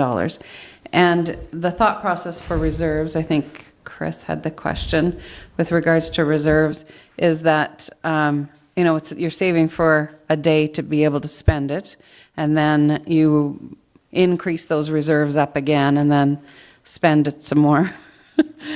So there is no great way of having, okay, this is what we should always have in reserves. It would be nice, they say, to have in reserves 1 year worth of levy, but to have $5.7 million sitting in reserves for us is a little unlikely and not under my watch. I think, and again, when they say that, they forget that you're putting into reserves and you're taking out of reserves. So at some point in time, you're taking out more that year, like we are this year, than we're putting in. And that's the proper way of doing it. As long as there's somewhat of a plan. My concern is not so much reserves, because we're putting in a good portion, and I like to see that. It's more about the debentures, and I'll have those questions later on. Councillor Nicholson. Sorry, reserves. I wanted to talk about this, and you've given me the opportunity. I'd love to see, reserves make me feel uncomfortable, exactly the way Councillor Jackson described it, is that because you don't know, is this the year we should be topping up or drawing down, or what's on the horizon for them? How high should they be? So I echo, like as soon as Councillor Olmsted brought those points up, the same things were going through my mind. So it does comfort me to understand that it's not just us. I would like to encourage us, and maybe as a council, we need to provide that strategic direction. But what is the purpose for each one of the reserves? I know what the emergency funding one is. It needs to be 15% to cover off the OMF or whatever the province doesn't carry in an emergency. But maybe for public works, it's we're gonna save to pay for 50% of one grader, and for firefighting, we are gonna pay to replace one pumper truck. If I knew of an objective and I could see it on a timeline, I'd feel more comfortable. Okay, we're gonna build up to this point, then we're gonna draw down. I don't understand that, and that's why I feel this discomfort. And I think just to jump in, our treasurer has indicated that a reserve policy will eventually come forward. A debt policy probably will as well, and the asset management plan as well. And that will all tie in together where we see ourselves in 5, 10, 15, 20 years, and what reserves are required. And in a reserve policy, it will state what they're for, what they're used for, what the annual amount, should be, what the minimum amount should be, and maybe what the maximum amount should be. And that is something that I know Sean is working on and will bring forward at some point in time. But until you get a long-term vision, you don't really know what your minimum and maximum should be for those individual reserves. But I think we're getting closer. Yeah. Is that basically? Yeah, well, we have to be there for the asset management plan, which is coming in the middle of next year. So I think when it comes to this, and you members are in the tough spot, is that there's, like I said earlier, there's like massive amount of needs in infrastructure. There's one way to fund it. You get some grants, which I guess is the other way, so there might be two, and there's taxation. And what you do with the taxation and try to smooth it over time is to put some into reserve and use again. But I know when we get to some of these projects further on, I'm sure there'll be some healthy debate on them. And there's probably ones that aren't on here that have merit. So I think the asset management plan should give us a guiding map on what we need to fund in years to come. And then we should provide the direction in what we should have in reserve. And then it's up to us as staff to recommend and figure that out, and then council ultimately to decide on adopting that or setting the direction. And Madam Chair, if I could just add, we do have a reserve policy.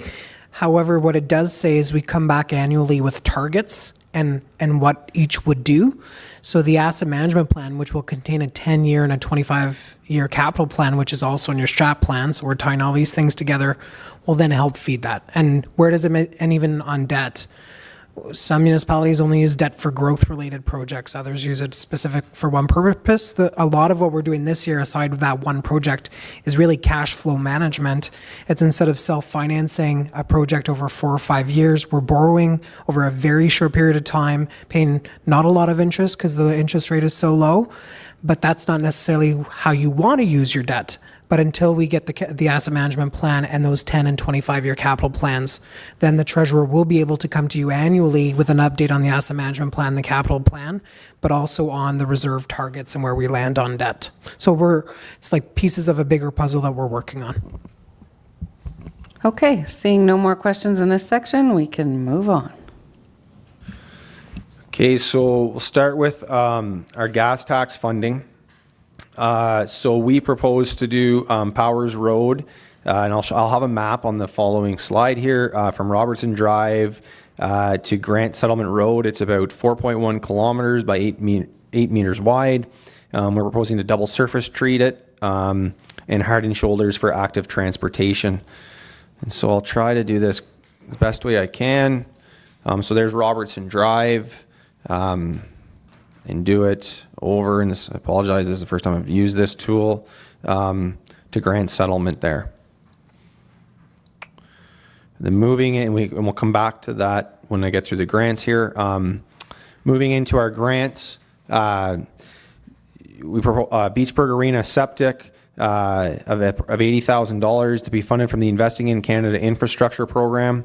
Essentially, this is to replace the existing septic that has had issues and to ensure effective arena restart. It's from the COVID-19 Resilience Infrastructure Stream, which states retrofits, repairs, and upgrades for municipal, provincial, territorial, and Indigenous buildings, health, infrastructure, and schools. And actually, in one part of that grant, booklet they gave out, recreation facilities fall under somewhere in the education part, but municipal buildings fall into that. And then we have the Seniors Task Force of $25,000 to be funded from one of three grants applied for. The Seniors Community Grant, the New Horizons Seniors Grant, and the Inclusive Community Grant. So we're hoping that we can get some funding there. This is for the Township's Volunteer Seniors and Older Adults Task Force in the process of establishing a rural-focused, age-friendly plan. The project involves community needs assessment and to seek organizational and business information on services to seniors. It's a collaboration between organizations to provide updates on community needs and develop/enhance strong community volunteers and to examine the program's need. So those are the projects through, and I'll just reiterate, gas tax for Powers Road. Then we have a portion of ISIP for the Beachburg Arena septic, and then one of three grants or multiple for the Seniors Task Force. So I'll turn that back to the chair. Just one question for you, Sean, with regards to the Beachburg Arena septic. What happens if we don't get that funding? It is an application funding, which kind of says you're entitled to $100,000, but you have to apply. It basically states the guidelines, and we're in the same position in Laurentian Valley. What are you going to do in the event? Because this is a project that really obviously needs to be done. And I would think that if it qualifies, they're just going to approve it, and you can only apply for one project, just so council realize, and it's a rather frustrating process. Why don't they just give us the money and let us do with what we want to do with it? But again, they want some reporting and tons of paperwork, and I would say that if we were unsuccessful, I'm hoping that we are successful in obtaining it. But I'd say if they were unsuccessful, we'd have to use a reserve funding, or at that point reevaluate where we're at and find another source of funding. I'm hoping with our grant writers in house that are most likely seated behind me, that they would be able to propose a very, very good grant and be successful. Awesome. Okay, any questions with regards to the grants? Mayor Moore?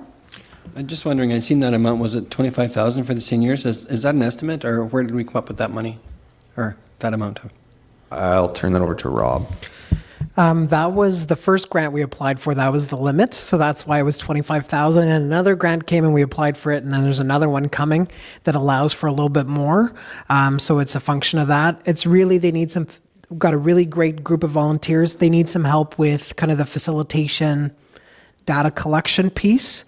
So we're hopeful that we'll be successful. So it's really for that piece of the work. The volunteers are doing a lot of great work in terms of outreach to transportation and service providers.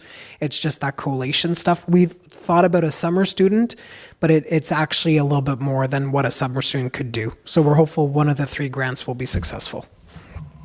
Okay, thank you. Thank you. Okay, go ahead.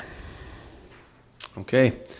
So we'll move on to reserves, and I will note that this section of the presentation is the longest, but we'll get through it and we'll come back and we can go through again when there are questions about individual projects. So the first one I will focus on is fire forestry equipment of $20,550. This is to be funded from the fire purposes reserve. It will replace hand-me-down hoses from before amalgamation. It adds an additional forestry pump to supplement the current pump, which is 40 years old, and an enclosed trailer to store and transport the equipment.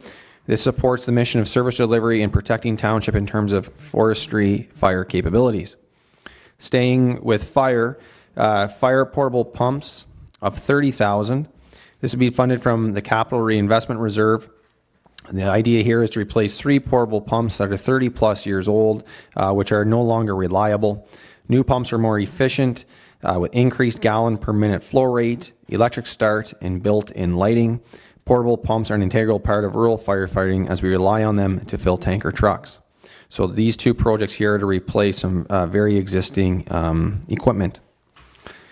On to the next slide, then I'll wait till we all flip or scroll. We have a building vehicle for $37,500. This is to be funded from the Protection of Property Reserve, which has $27,500 and surplus of the existing vehicle. Replacement of the truck with a more fuel-efficient vehicle. The current vehicle is 2014, annual maintenance costs of $3,000 and increasing year over year. It has about 175,000 kilometers and is definitely starting to wear. And then this, on the same slide, we have an internet and cell tower of $65,000. This is to be funded from the Ministry of Municipal Affairs and Housing Efficiency Reserve. Extend internet and cell phone reception to areas in the township, which will also help in conjunction to improve fire communications. And then when there's the potential for partnerships with providing internet and cell phone service. So I'll flip to the next slide. The museum gazebo of $7,500. This was in 2020's budget because of COVID happening. They didn't get around to it. I think with the whole uncertainty of COVID and then with some supplies and whatnot. So council did approve of this in 2020, and they did approve it coming from the working capital reserve. I put it back in here, even though it was previously approved, just to reiterate and to let everyone know that this had not happened at this point, but the funding was there before, so I've added it in again. A recreation vehicle. This for the Parks and Recreation Department to be funded from their recreation reserve. It would add a vehicle to the fleet to service the existing park and beach requirements, including transportation of 3 full-time and 3 summer students. The amount of grass that's being cut, and then we have we've heard through deliberations before about adding students to ensure that beaches are raked and garbage and the grass cutting, etc. There's essentially 2 teams that out of that department to do that. So this vehicle is needed. Staying in parks, we have park equipment at $10,000. This would be funded from the Capital Reinvestment Reserve. It is to replace the 1993 lawn tractor for the second crew for beach park maintenance and grass cutting. So again, another older piece of equipment that is due for an upgrade. I'll move on to the next slide so we can all switch. So the Veterans Memorial Park upgrades, about $12,000. This is funded from the Working Capital Reserve. It essentially is band shell fencing upgrades and the capping of the waterworks within the parks. So we know that the band shell, and it's been very popular. Well, there's some fencing that's needed around that and behind that for safety. The Westmeath Cenotaph Phase 1 of $5,000. This would be funded from the Westmeath Park Fund. It's essentially getting that site, cleaning of the site while waiting results for grant applications for the relocation of the cenotaph. So it's starting to prepare that site and put a little bit of money into just tidying it up and cleaning it up and getting it ready for the coming phases of that. Wide format printer scanner of $9,500. This we would fund from the MMAH Efficiency Reserve. This enables the township to scan and print drawings and larger maps. The scanner function would allow for building permit drawings, survey plans, and engineer drawings.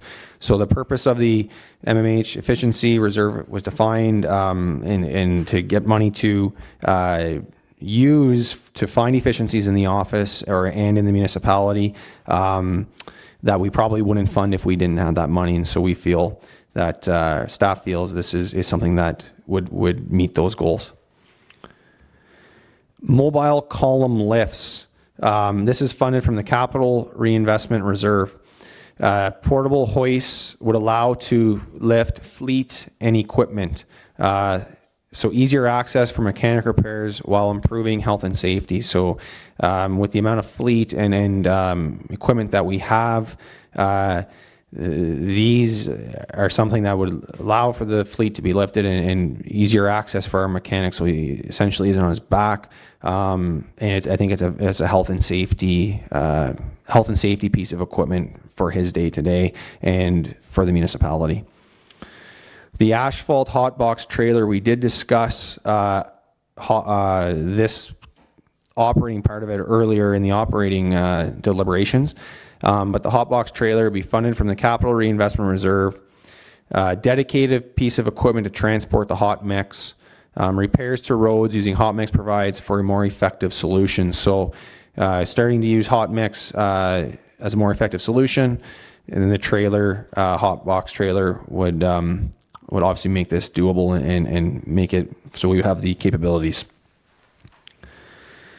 So I'll move to the next slide. I promise we're almost through this. We have signalized pedestrian crossings. This would be $54,000. We also discussed this during operating when we talked about our crossing guards and where they are stationed. So we would propose to have one at the Beachburg Road at Cameron Street. So County Road 21 at Cameron Street, which is essentially the Beachburg Public School. Cobden Main Street, County Road 8 at Crawford Street and Cowley Street at Gould. So this is for the Cobden Public School.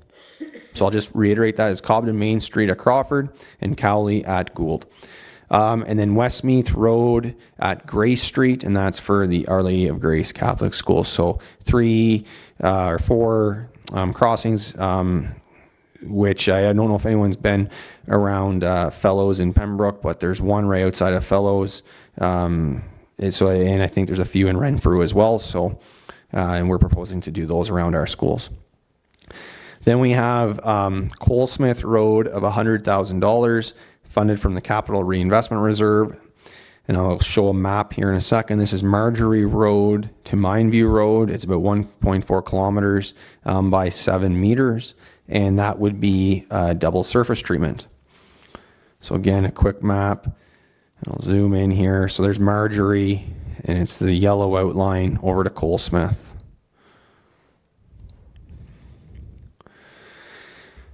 So we'll just continue to the next slide. Rapid road raising. This is what I spoke about earlier when I was talking about the strategic plan and the environment and raising the road for flood mitigation.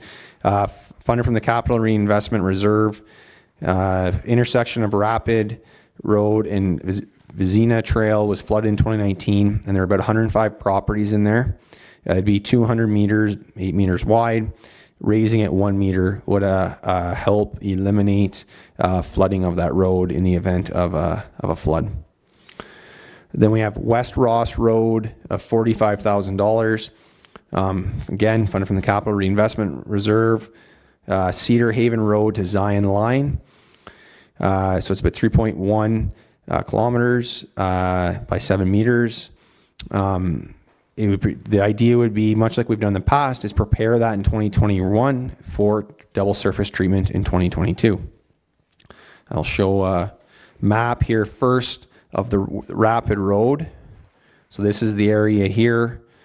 You can't see my mouse, but it's the yellow outline, obviously. And then I'll show West Ross here from Cedar Haven down to Zion Line, this area here. Then moving on to the next slide, we have the fuel tanks from the Pembroke area airport at $50,000.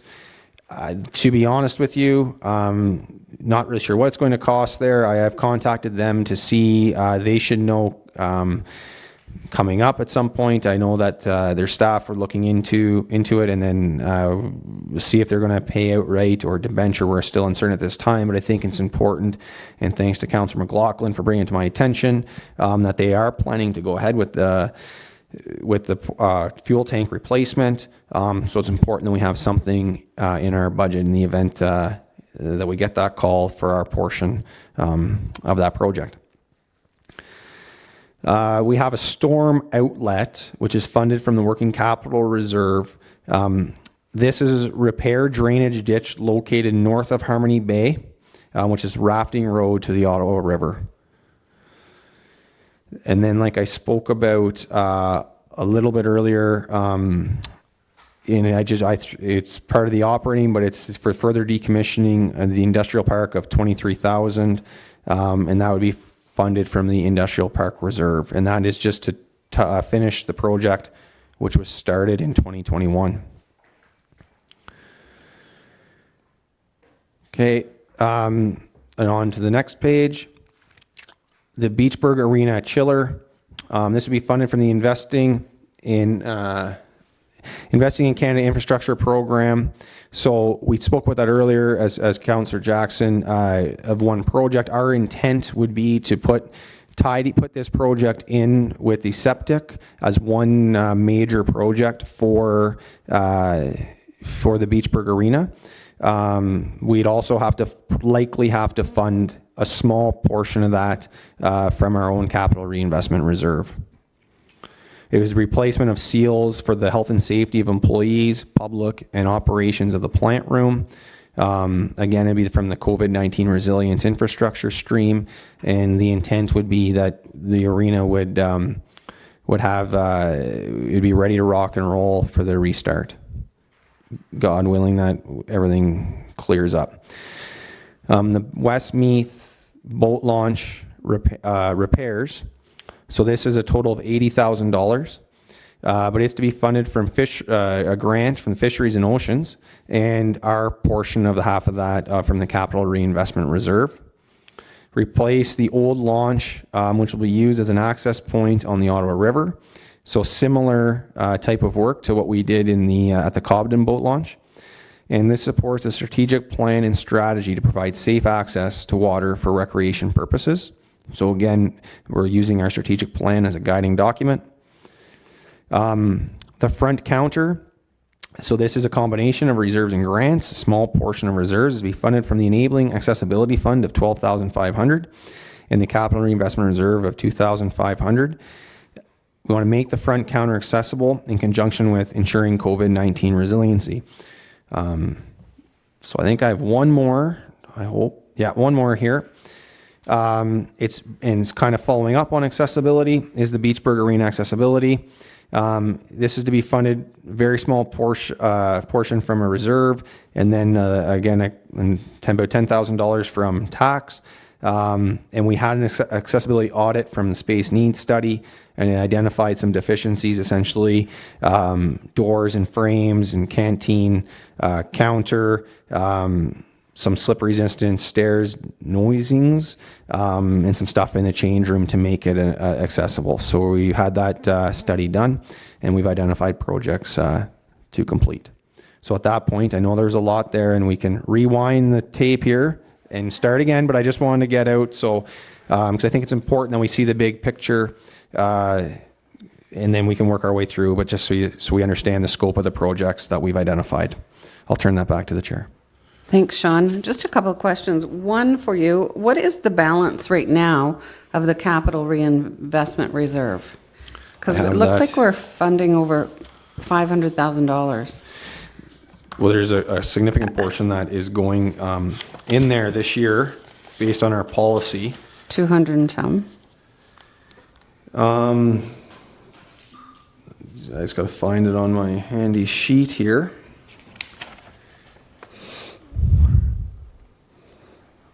Because it doesn't look like we've used it in the past. Well, we Well, this- have an estimated balance to start the year at 383, and then we'd be adding 214. So we'd likely be ending, my estimated ending at about $84,000 at the end of 2021. Okay, perfect. Okay, and then just with regards to West Ross Road, the portion from Cedar Haven Park Road to Hydro Bay Road was done when they did Hydro Bay Road, so we shouldn't have to redo that, because it was just done 2 years ago. 2 years ago. So it's really from Hydro Bay Road to Zion Line. So from, oh, you can't, my mouse isn't there, but essentially right From there, Hydro Bay, right? yeah. I just want to make sure that we're not redoing what we've already done. Yeah, from Hydro Bay, Yeah, to Zion. Zion to Hydro Bay. Just zoom out Okay, instead of zooming in. so from here, No, we don't have to do that. And that's a quarter of a kilometer probably anyways, but in any event, I'm sure the price isn't going to change a whole lot, but just to make sure the scope of the work isn't ripping that up again, people might be a little bit angry about that. Including myself. Anyways, those are all the questions that I have. I like all the projects that we're doing. Other than the internet and cell tower, are we going to like collaborate with obviously Rogers or Bell or whoever to decide where the best location is for that? And is that just one tower? And is it going to go on township-owned property or otherwise? I'll let Ivan speak to it. I know he's been kind of a lead in conjunction with the fire and Jonathan and Guy, so I'll turn it to Great. Ivan to maybe answer some questions on that. Great, thanks. Yeah, maybe I'll just start, but by all means, Jonathan, if you want to add some. So I guess the capital budget item is $65,000. The primary purpose is, in fact, to provide for new radio communications for the fire department. So the tower will primarily serve the fire department, and the estimated value of that tower is probably between $40,000 and $50,000, probably closer to $50,000 to be conservative. And we're going to seek to build a tower in conjunction with local internet or cell phone providers to ensure the tower has the capacity to hold additional infrastructure to service additional residents in the community. The tentative location was the landfill site, but in my discussions with Jonathan was that we could look at other alternatives based on conversations with internet providers. So if we could better locate that tower to service more residents with internet service, we might relocate the tower to sort of a Westmeath area or to a Haley Station area. So that's kind of the gist of it. So that would cover probably about $40,000 to $50,000 of that capital budget item. The second portion of that capital budget item would be to investigate, which we've already started in association with Councillor Nicholson, investigate opportunities to invest in our local suppliers of internet, including Cogeco, NRTC, or Whitewater Internet, to name a few, to see how we could support some of their funding applications to increase connectivity for our residents. So we have scheduled conversations with these groups. We have in the past supported these groups with letters of support for ICON funding, which is the most recent one. Council's aware of that. So we're looking to see how we could best utilize, say, the outstanding balance of that, which would be about $15,000, to support these their investments in our community. So that's kind of the summary of that, what that capital budget item is. You're talking about the landfill on Colesmith Road? That is that was the when we were, I guess maybe, I don't know if you want to add, Jonathan, but I think when Jonathan was conversing with to get an estimate on the price, that was a tentative location. But I'll have you add, Jonathan, if you will. Yeah, that was basically just decided on the fact that the property was already owned by the township and the altitude. It would require some studies before we could go ahead with that, but that was just a tentative location. Is that an area where there is cell phone droppage there, or? I can't speak to cell phone coverage. When we initially looked at this, it was solely from a fire standpoint. Right. And for communications, I see you, Councillor McLaughlin, you don't need to hold your hand up for 5 minutes. So with regards to that, so the communication system that you're talking about, does it run off a cell phone, runs off a Wi-Fi? What is the cell phone tower for? It's UHF radio frequency. We'd just be sharing a To tower. a layman's? We'd just be What sharing does a that tower. mean? It's like a two-way radio. Okay. So So the tower- it doesn't increase cell phone service to people, it's just specifically for the fire? Yeah, the tower would be installed and then you could put whatever antennas on it. Right, so serve. Bell could put their cell phone thing on it or whatever they do. Correct. And I'm very ill-advised as to what to say with regards to that, but I agree. Councillor McLaughlin. Oh, I was just going to answer your question about the internet service around that area. There's none. It's terrible. To be truthful with you, I get complaints pretty much. The only thing I think they use is ExplorerNet. So that's why I was raising my hand. I just wanted to give you clarification that the tower and any internet service would be greatly appreciated, because anything at all is better than what they have. Right, but this isn't going to solve their internet service unless somebody jumps on board to that tower that we install. Correct? Yeah, that's correct. So our goal would be to primarily service the fire department First. and then attempt to lease out space on that tower to a cell phone or internet provider. Perfect. And in the location of that tower, we're trying to work with existing Strategically, providers yeah. to see where we could strategically locate it. That's correct. Awesome. Councillor Nicholson, did you still have a question? No, just a statement. There's a lot of pieces moving behind the scenes. This is in the best interest of combining both potential gaps, the gap in the fire service communication and our current gaps in internet. Probably not cell phone, different kind of tower required for cell phone, but very specifically local internet and local firefighters. We bring them together. It's more efficient, more effective. There's a lot of stuff moving, so I think the details in this plan will come out when Ivan has a chance to talk more with the companies.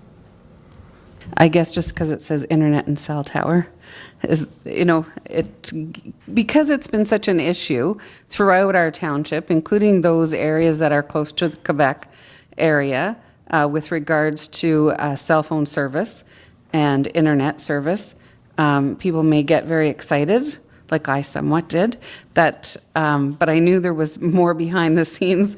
That's why I was asking the questions, because I knew there had to be something else with regards to the fire communications. Not sure if cell phone will be able to boost, like you said, but definitely if somebody comes on board with internet and cell phone would be great. But Madam Chair, if I can. Yes. If this works, the beauty of it is that we could replicate it, and we decided to use MMAH because the minister tweeted Yes. out a municipality that Did it. funded this type of project. So it was like Eureka, because Jonathan had done the work with his team on the fire project, and Ivan was working on the internet cell stuff. So we're hopeful that this will work and that we can replicate it, because we know there's a bunch of dead zones, either from a cell or internet coverage. So depending on who we can work with, this might be, and it's working in other municipalities. So when we talked about best practices, this is one we're stealing. perfect. Councillor Mackay? When you say $50,000 for oil tanks at the airport, or fuel tanks at the airport, that's the cost of all the fuel tanks? That's not our share? No, that would be I don't know what our share is going to be at this point. And I would actually maybe defer to Councillor McLaughlin if he had anything to add on that. I know that Councillor McLaughlin has informed me that project is going. The last time that I kind of heard anything about it before Councillor McLaughlin brought it again to my attention was they were trying to decide whether it was going to be debt financed or paid out of pocket. I've reached out to the Airport Commission and I've yet to hear back. I'm not sure if they're 100% know at this point. So I put a value in. It might be less than that if we had to pay out of pocket. It might be more than that. I'm not sure. That is essentially an estimate on my part, that if they do come knocking that they need the money, we at least have something there budgeted, especially if it's more than that. Okay, thank you. Chair, sorry. Councillor McLaughlin. Maybe I could share some information. I think some of the other partners, they already have their funds allocated. I think the City of Pembroke, maybe the chair could verify, but I think Laurentian Valley have their portion already looked at. I know Laurentian Hills and Petawawa, I think, are all. So we're all very much aware, and there is a share, and I could get the breakdown of the share. Ours is, I hate to even mention it because we do have a meeting tomorrow night where I can ask, or maybe we can find out some more information on that. I know that there has been nothing done since, I think they said 1962. So it's something like that. So they're in their need to be replaced. So. Yes, and I think from my understanding from Councillor Wren in Laurentian Valley, I think that may be on the agenda tomorrow night, the actual costs. And yes, Laurentian Valley has fully funded their portion. I'm not 100% sure about the municipalities, but I know we've set aside funding out of our efficiency funding for our portion of the airport. Councillor Olmsted. Yeah, I just want to go back to the communication tower for a second. I'd like us to look at this as more of a long-term investment, and I would hazard to think that it's probably going to be much more than $65,000 investment. I mean, the reason why no companies have put up towers in some of those locations east in the township is because they can't make a good business case to do it, right? To put up, every one of these towers are $1 million to put up, so they need some sort of return. And that's black and white why you haven't seen towers in Westmeath and Beachburg and those kind of things. So I want to make sure we kind of get this someone right, and that we entice enough of a company, a Rogers or Bell. I know some of the locals are even looking at possibly getting into cell service. But I'd really like to make sure that we're not putting up something that maybe is not going to be suitable to them in certain terms of size and height and that kind of thing. So I'd much rather put up a $250,000 tower and sign a 20-year agreement. These guys are all in 20-year agreements on properties and that kind of thing. So I'd like to look in, not just make do with fire communications. I'd like to look at this as a long-term, good plan for the township and its residents to solve. We've talked about this for 2 terms now, about increasing internet and cell coverage. So I'd like to see probably going to require much bigger investments, so be ready for that. But I'd like to look at this as more of a long-term solution. Thank you. I agree with Councillor Olmsted. We have to make sure that whatever specs we are putting on that tower is that it's large enough that it can accommodate a number of different additions to the tower. As we found out with the towers out here, just outside of the village of Cobden, they weren't tall enough to accommodate all that wanted to rent off of that space and had to rent, I think, off of our water tower. So we want to make sure that is completed as well. Do you have another comment, Neil? Councillor Nicholson? I completely agree. And I know we're kind of zooming in on one single topic in the budget tonight, because I'd love to give this more time for council to understand some of the parameters. But just as an example, in one municipality, they did put up towers that attracted some pretty big business. It was a $4 million investment. And that did an area that would only service about a third of our community. From a cell phone perspective, we've talked to these cell phone companies. They already map us as fully served. So we couldn't attract, we build a tower, they're like, it's a waste of our money to put up here because you're fully served. Because they consider it in different parameters than users with a cell phone. So we're still working through those, and poor Ivan is the brunt of all of my phone calls. But this isn't to suggest that we're going to try to solve any problems with this $60,000 investment.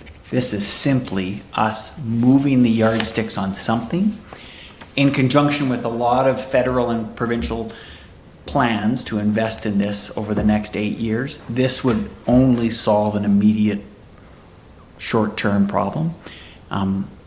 For us to put up a $250,000 tower, it's going to be a couple of years for us to figure that out, where to put it, how to attract that business, and all those other moving pieces. So I just don't want to raise expectations with council or with the public. This is really a short-term gain with a view of looking at a better long-term solution more deliberately. And I don't know, Chair, if you would mind if we would take a short recess? Yeah, as soon as all the questions are complete. Reeve Rigger?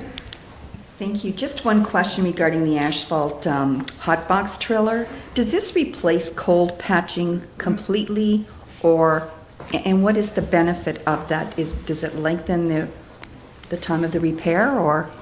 I don't believe it'll, I'll turn over to Lane here in a second, but I don't believe it'll replace cold patch. It's an enhancement for some areas, but I'll transfer to Lane for a more technical and better response. Thanks, Sean. It won't replace cold patch entirely, but it will add using hot mix instead of cold mix. So it will be an opportunity that we can use. I go to our local hot mix plants and use hot mix versus cold mix, which will last longer. And also provide compaction. So we part of the purchase will be a compactor that's part of this unit that we can compact the whole patch. So it will make it last longer. Thank you. And hot patch is cheaper than cold patch. That's correct. Yeah, it's about $10 less per ton. Good. Thank you very much. Interesting. Doesn't make any sense. Okay, so we'll take a 5-minute break. Or Councillor McLaughlin, do you have another question before we go to break? Well, if you're taking all the questions Yes. on this, yes, I do. Yes, perfect. I'm looking at trucks. I don't quite understand. We're buying 2 more trucks. We bought 2 fire trucks. Can't find one, don't know where it is. I know one is on the road, but I've never seen the other one. We didn't buy 2, we just bought one? Yes, we do. No, we bought 2 half-ton trucks. So I can respond to that, Okay, and then maybe no. Fire can respond. So one is a forestry truck in Westmeath, so you might not have seen it because it's in Westmeath, and the other one is the chief's vehicle that's responding to a site. The 2 trucks we have here is one replacing a building one before the costs get too big, and there is some kind of, we're not trading it in, but we can make some money off it and get a smaller vehicle because the chief building official is no longer picking up dogs. So we can get a smaller vehicle that's more fuel efficient, save us some operating dollars. And for Parks and Rec, council, to be honest, keeps adding summer students and telling us how important it is to maintain boat launches, parks, beaches. So we have 3 students and 3 full-time staff in 1 vehicle. And the geography of the rivers and the beaches and the parks and the boat launches is such that they're not all in Cobden. So they have to get from point A to point B.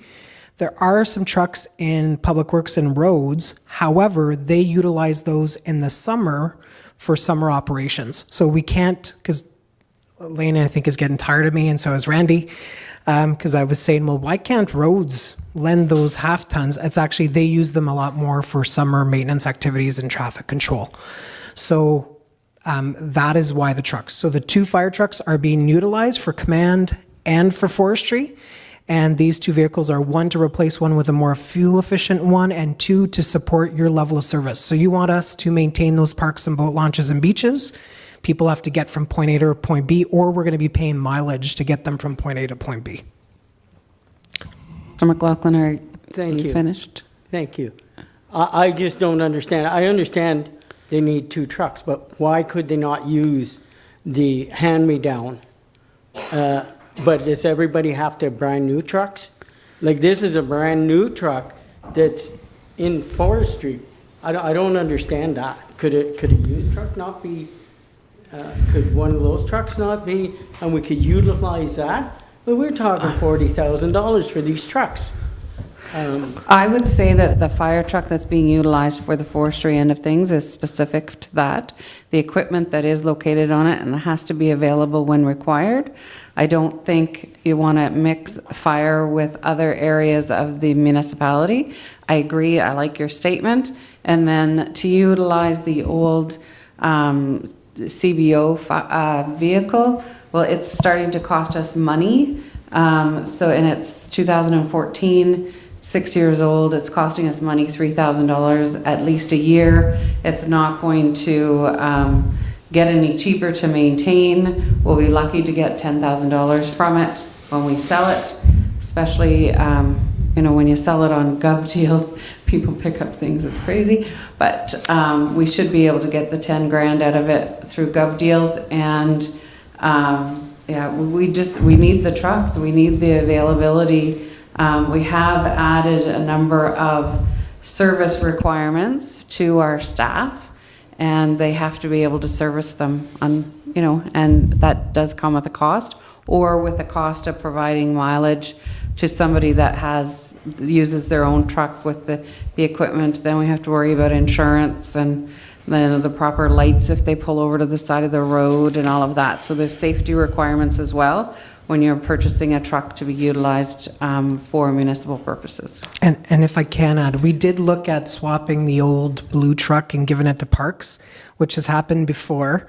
The issue with that one is it's a 2-seater. So with the number of staff, it's not working, and Jordan pointed that out, so that didn't happen. The other one is we're replacing old trucks. So once the asset management plan is going and we're sticking to our fleet plan and replacing these, yes, there might be opportunities for sharing, even of a used truck, but I know Parks, for instance, they use the old forestry truck. Was that a 1990 something? I think it was. So we used the old Wayne Huebner's old fire chief truck, which was the fire forestry truck, and that's what Parks and Rec drove around this summer. We were hoping to put on gov deals, but they killed it from driving it around. So you can only use old trucks so much. So we looked hard. There was another truck. There's to be fair, there is a half-ton in roads that is old, has, I think, 300K. And I basically said to Lane, just see if you need that truck. So even though you have some trucks here on the books and you've seen trucks lately, we're not bringing forward every piece of equipment that's beyond its due date or that has a lot of kilometers or we're trying to make some choices. But yes, if we stick to the fleet plan, we're getting there. We've caught up on a lot of this fleet and equipment. And again, Councillor McLaughlin. Well, no, I'd like to finish my question if I could. Yes, absolutely. Thank you. I've heard this story before.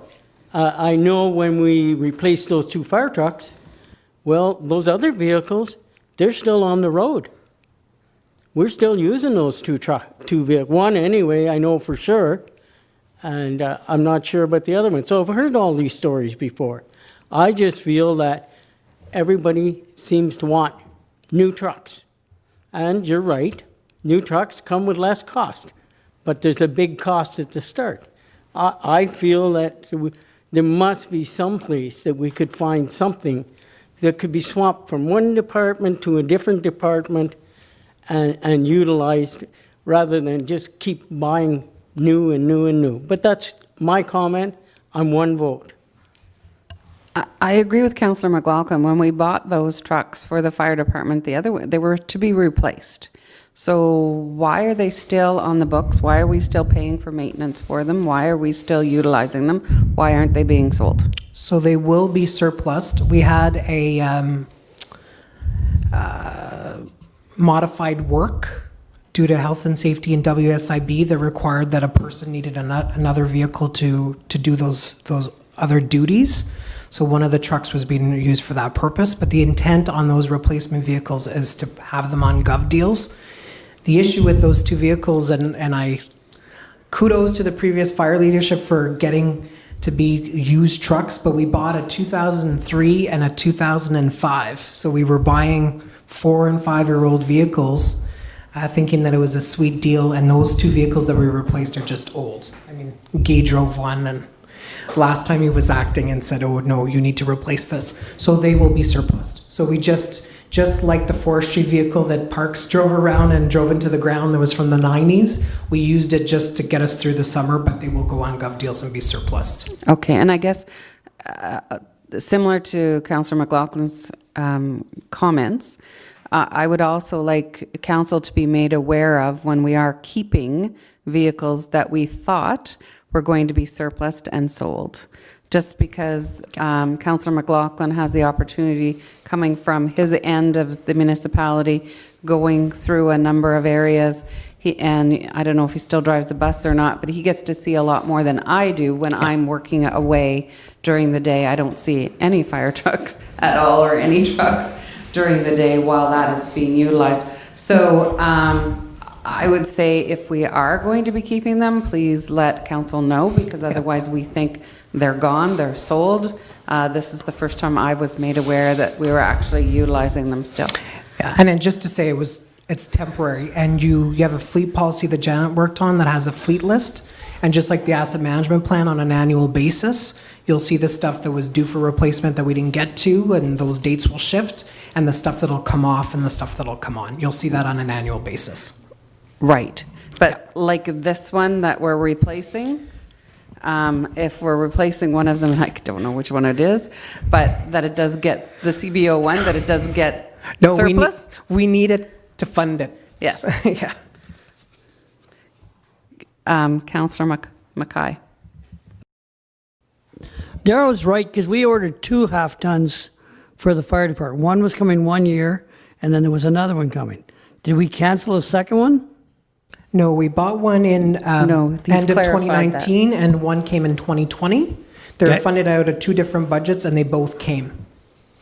So so those fire vehicles, one's in forestry in Westmeath, and one is used as the site command vehicle. Okay, all right, thanks. Okay. Just to add clarity, the building vehicle is contingent upon surplusing that vehicle to get the funds to use towards the purchase of a new vehicle. So we have a budgeted amount. The amount that's in that reserve is not enough to buy a vehicle. The current vehicle needs to be surplused to get the new vehicle. If we can't get enough money from that, then we can't, like, we're going to have to test and see and find out how much money we can actually get. If we can't get enough, then there's no vehicle coming in that department because you can't do it. But somebody will bring a report back to council to let us know what's going on with regards to that. Because, I mean, if we can only get 8,000 and it's just a difference of 2,000, maybe we can find $2,000. But, yeah. You know, like, don't just shut it down. Are we going for break yet? Or you have some questions? Councillor Nicholson has one question. It's a comment. And then we can take our break. I just wanted to say, there's a long list in this section, Sean, and I appreciate the way you've divided it up.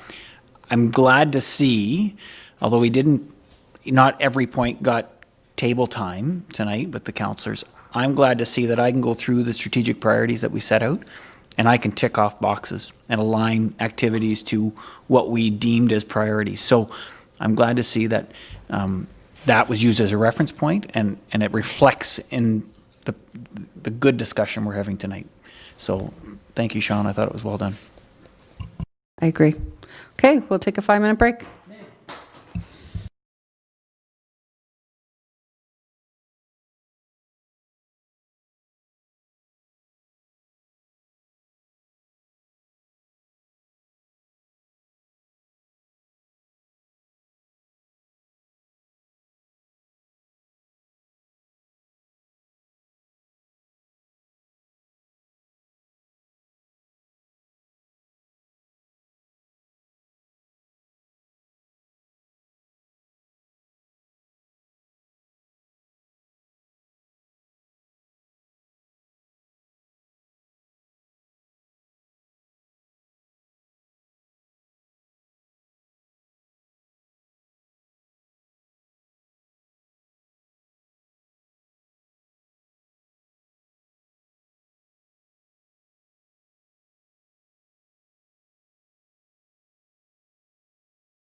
Welcome back. Okay.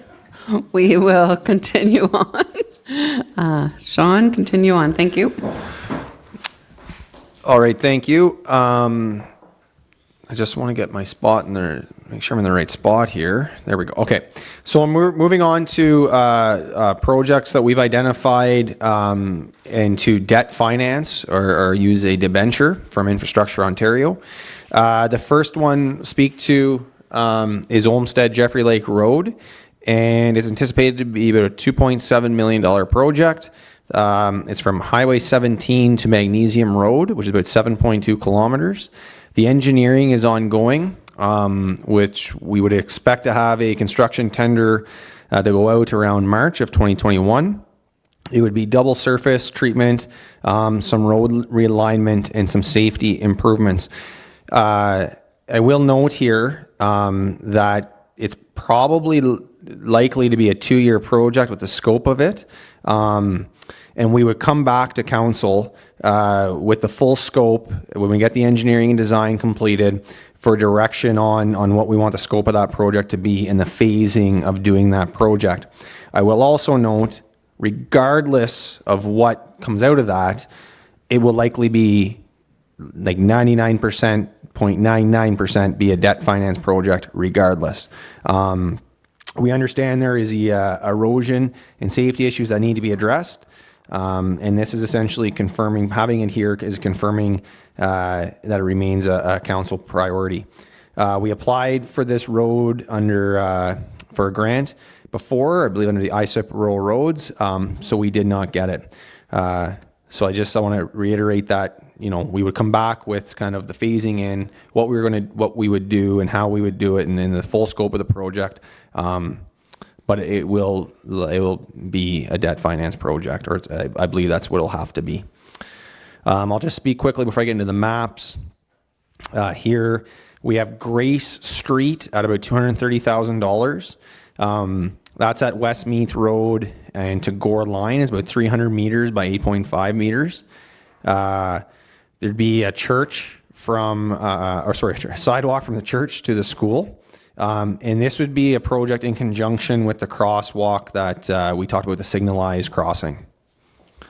So just to show a visual of Olmsted Jeffrey, and I won't zoom in on this one here, but as you can see, Highway 17 over to here. Sorry, I don't have my mouse. I keep thinking I have my mouse up there, but I don't. But that yellow outline that runs through. And then Grace Street, I will, so we were, for that first little chunk of it, from Westmeath Road up until the corner, a sidewalk there, and then continue around until where it meets Gore Line. So moving on from those two road projects, using debenture, the next one would be the streetlight LED conversion.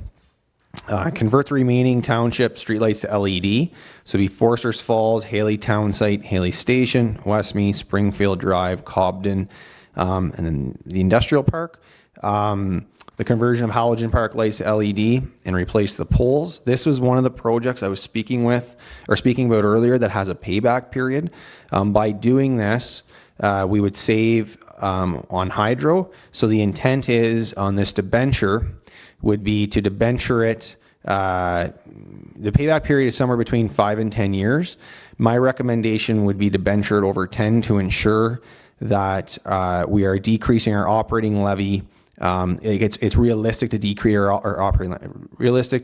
operating expenses in hydro to offset the debenture payment, essentially. There's a chance you could have it paid back in 5 years, but you also run the chance of not saving enough in your hydro usage. So it would be increasing your operating expenses. But in any event, to convert those is needed, and it's great for the environment. And this is one of those projects, like I said, that has a payback period. The Greater Brushhead for $450,000. This would replace GR4 2007 grader. It would move that grader down the line. The GR4 would remain in the fleet to replace GR2. So really we're replacing a 1987 grader with this. And so with this project or this capital item is we could potentially choose not to replace it this year, but it's getting replaced at some point in the near future because of the age of the other one.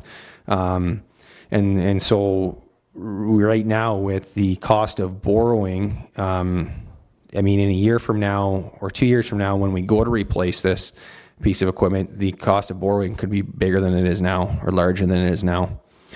The tandem plow truck, kind of the same idea as the grader. It's a replacement of a 2011 International tandem. Same idea with this. So it has to get replaced essentially now. And if it didn't, it has to get replaced in the very near future. And again, this would be, as Rob spoke to earlier, taking advantage of the cheaper interest rates for essentially cash flow this piece of equipment. The drum roller, $175,000. This is a piece of equipment that's used for road construction projects and the gravel road program. Each year, the township rents a drum roller at a cost of around $50,000 a year. So this is the second piece of equipment, or the second piece that we would debt finance that has a payback. So by debenturing this, we're saving money with our yearly payments. We're not going to spend $50,000 a year on payments over the course of 5 years. So this has essentially a payback period.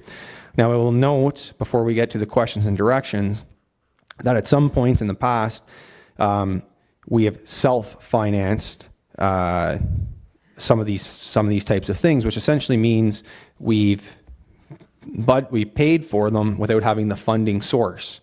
So it was a kind of a cash flow art, I guess, I'll put it that way, cash flow art, that we were able to buy the piece of equipment out of pocket and then essentially identify the funding source in coming years. So you've self-financed it.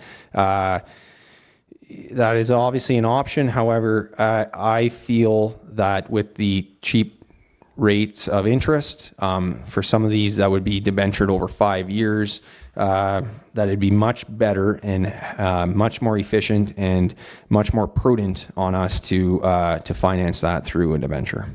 So at that point, I will turn it back to the chair for questions. Okay, I know I have a few, and I did speak to a few staff members earlier. So Olmsted Jeffrey Lake, if you want to bring up that map, which is interesting because Lefty Lane is right in the middle. So I drove it both ways before tonight, and I would have to say that from Highway 17 to Lefty Lane is a definite. Needs to be done at some point, whether it's this year or another year. But from Lefty Lane to Magnesium Road, not so much. Could get away with not doing it and doing it at another date. It's certainly wide enough. It's has a few potholes, yes, along with a number of other roads that we currently drive on.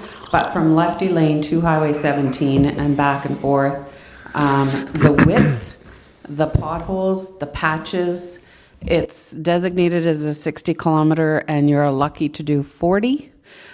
So yes, I definitely agree something needs to be done. I would look at other options. $2.7 million to be spent on a road that is used by locals only, which is fine and all dandy, but the traffic counts are low, and we haven't even considered Grant Settlement Road, which is utilized by a number of travelers. That is one of our highest traveled roads in the municipality in different seasons, and especially during the summer.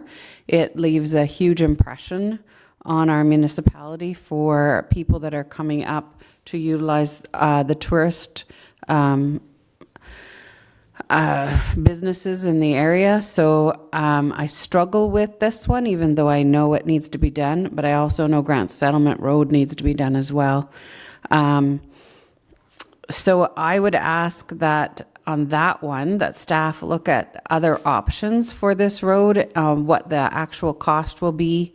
If we do look at options and if we take that section out from Lefty Lane to Magnesium Road, do it another point in time with our new hot mix box, perhaps the potholes won't be as bad. But I think as well from where, I'm trying to think, and that's awful because I know from Magnesium Road to Dit Burners, where Dit Burners used to go in, their driveway, I think she still lives there. I know Roy has passed away a number of years ago. But that is well wide, and it is a very good surface, in my opinion. And I'm no expert, but I do ride a lot of roads, as do a lot of other people. So that would be my comment with regards to that one. Grace Street, I look at that, and I have ridden on this road as well, on Grace Street. But my comment is the one coming, and I'm trying to look it up here, where the arena is. Oh, sorry. There's a road that comes down, if you turn at the ball field, and then if you're coming down from the arena, you turn at the ball field to go towards Jesse? Yes, and then, has that ever been done? A lot of these roads, and Lane could add to this. I'm talking because I live there. Yeah. I live in the general area, but a lot of the roads in this area were done pre-amalgamation. So Janet's been updating the list, and a lot of them are all 1999. They weren't all done in 1999. It was just I know. the data entry put it as 1999. So Jesse, I just know that road, I drove down it several years ago, and you were lucky to do 10 kilometers an hour. Yeah.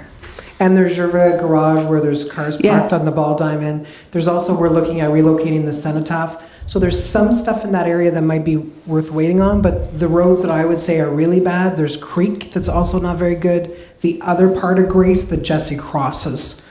So I think the point here is to say Lane and his team are gonna, as part of the roads plan, are gonna recondition, do all the conditions for all these roads.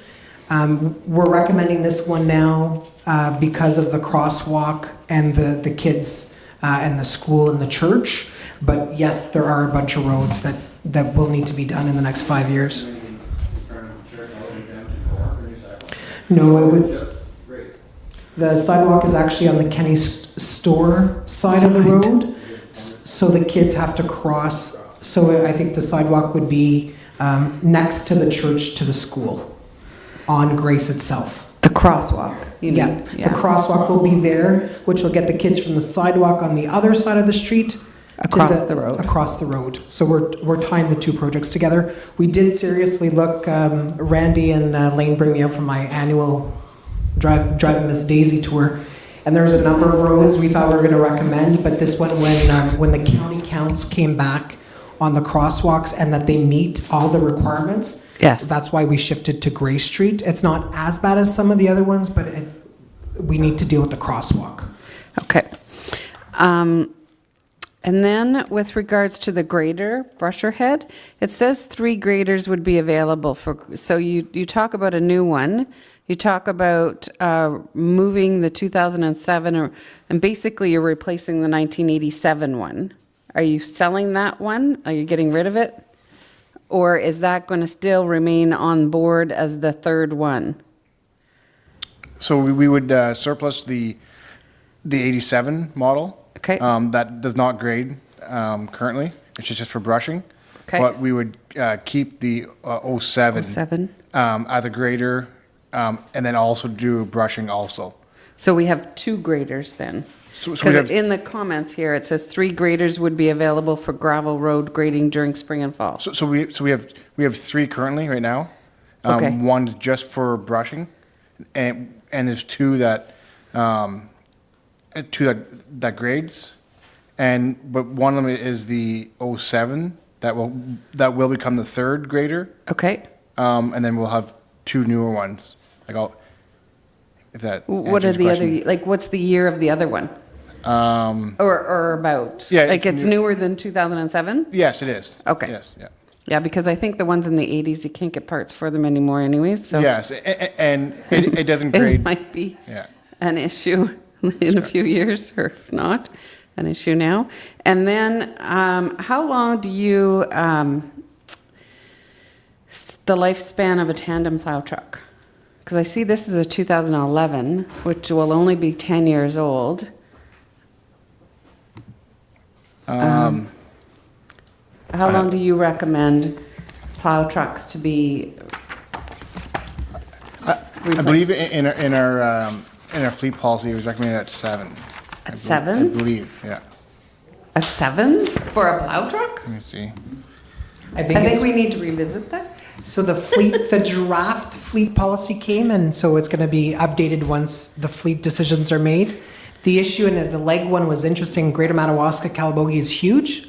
We actually have more kilometers because we have less highway and less county roads than them. Yeah. So because of the length of our plow roads, the kilometers are high. This is actually Perry's truck that has a number of breakdowns. Okay. So it's both the age, but also the required maintenance. There's another, just so everybody knows, there's another one that's due too, but we picked this one for this year. Yeah, so, and I correct myself, the draft policy states it's 10 years, sorry. Okay. Because I think in other places, they're saying 12 to 15 years, but I guess and again, it depends on the kilometers that they're putting on for sure. Those are the only questions and concerns that I had. Any questions from anybody else or concerns? Councillor Nicholson. The first one, and I don't need to go through all these at once. I can take turns if other people want to jump in. But the Olmsted Jeffrey Lake Road, I was just curious, the debt servicing charges on that. What would you expect? Would it be about $75,000 a year? Well, it would depend on how long we did it for. When I first did this, I had it at 10 years, which is what I have. I have a summary of it in the slide or later on or not. But at 10 years, just give me 1 second, I find it here.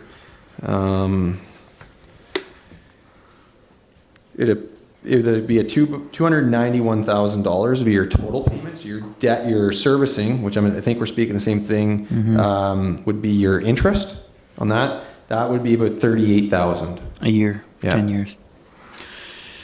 That's if we debenture it for 10. Now, we could debenture it. And that's just interest. That's been $39,000 for. We'll just call it $38,000 of interest on doing it for 10 years. Now, But what are we, so next year, if we debenture all of these things, what is the total impact to the budget for payments?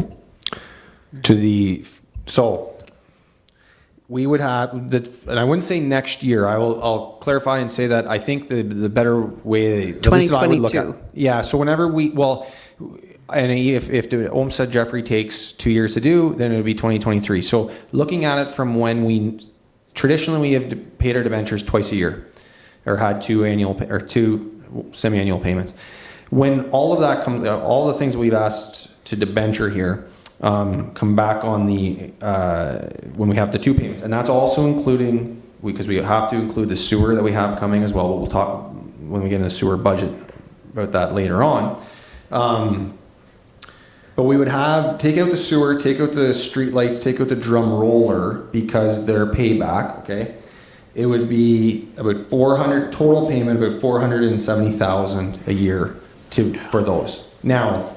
We have in 2024 the solar panels coming off the books. We also have in 2020, which is about 37,000, and in 2024 we also have the backhoe in tandem of about $82,000 total. And I don't have it broken out for those costs, interest and principal. So there's about 82,000 coming off, and so you're looking at about 120,000 coming off in 2024, and then in 2026 you would have. Ideally, if these things get out next year, so either in 2026 or 2027, depending on when they hit, you'd have the drum roller, tandem grader, and coming off, and they would be about 95,000.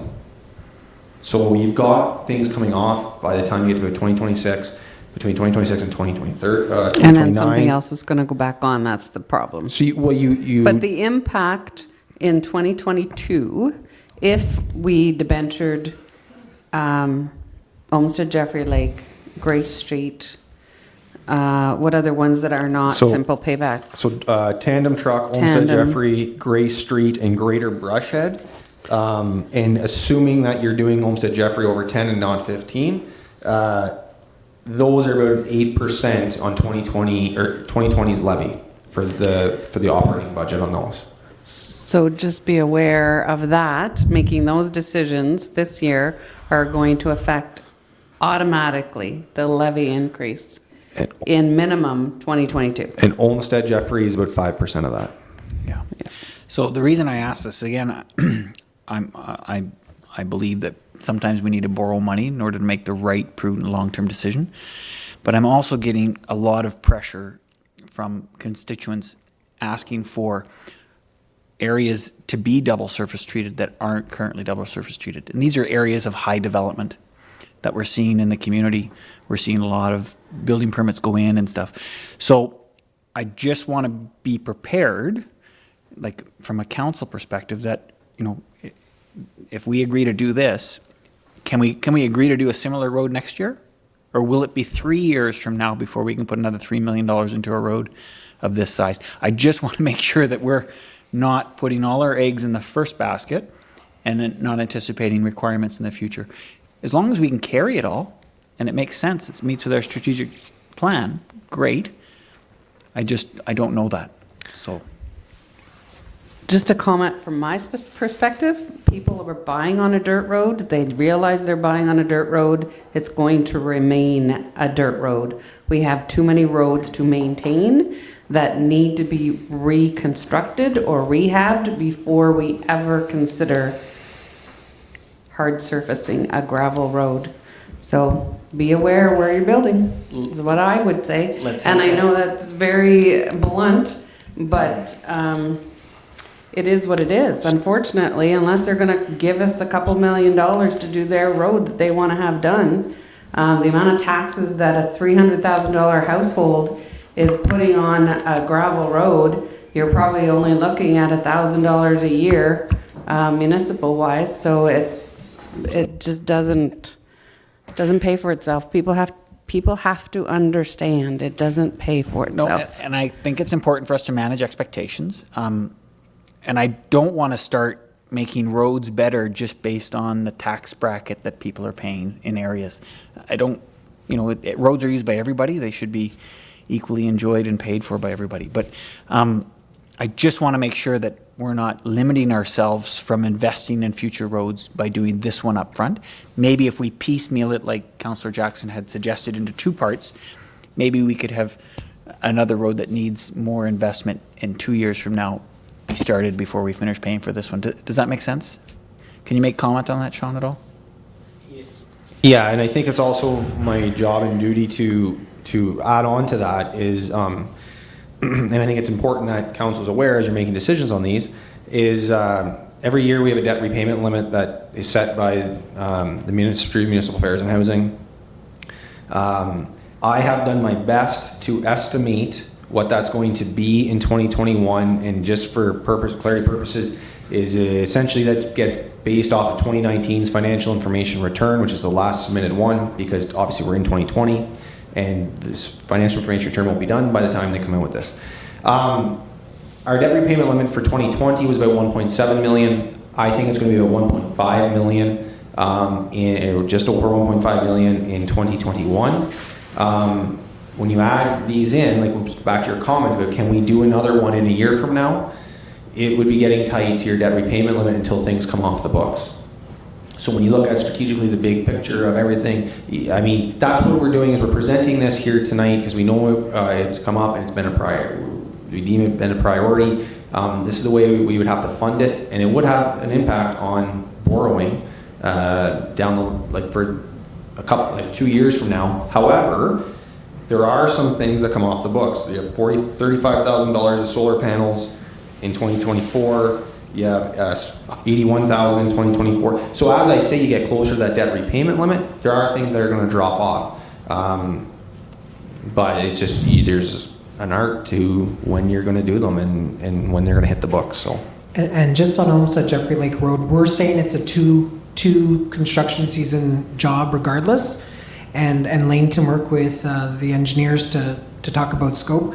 You do have part of the road falling into the lake, and that's what's driving the cost. And also, it's very narrow where there's a rock cropping that might need to be blasted.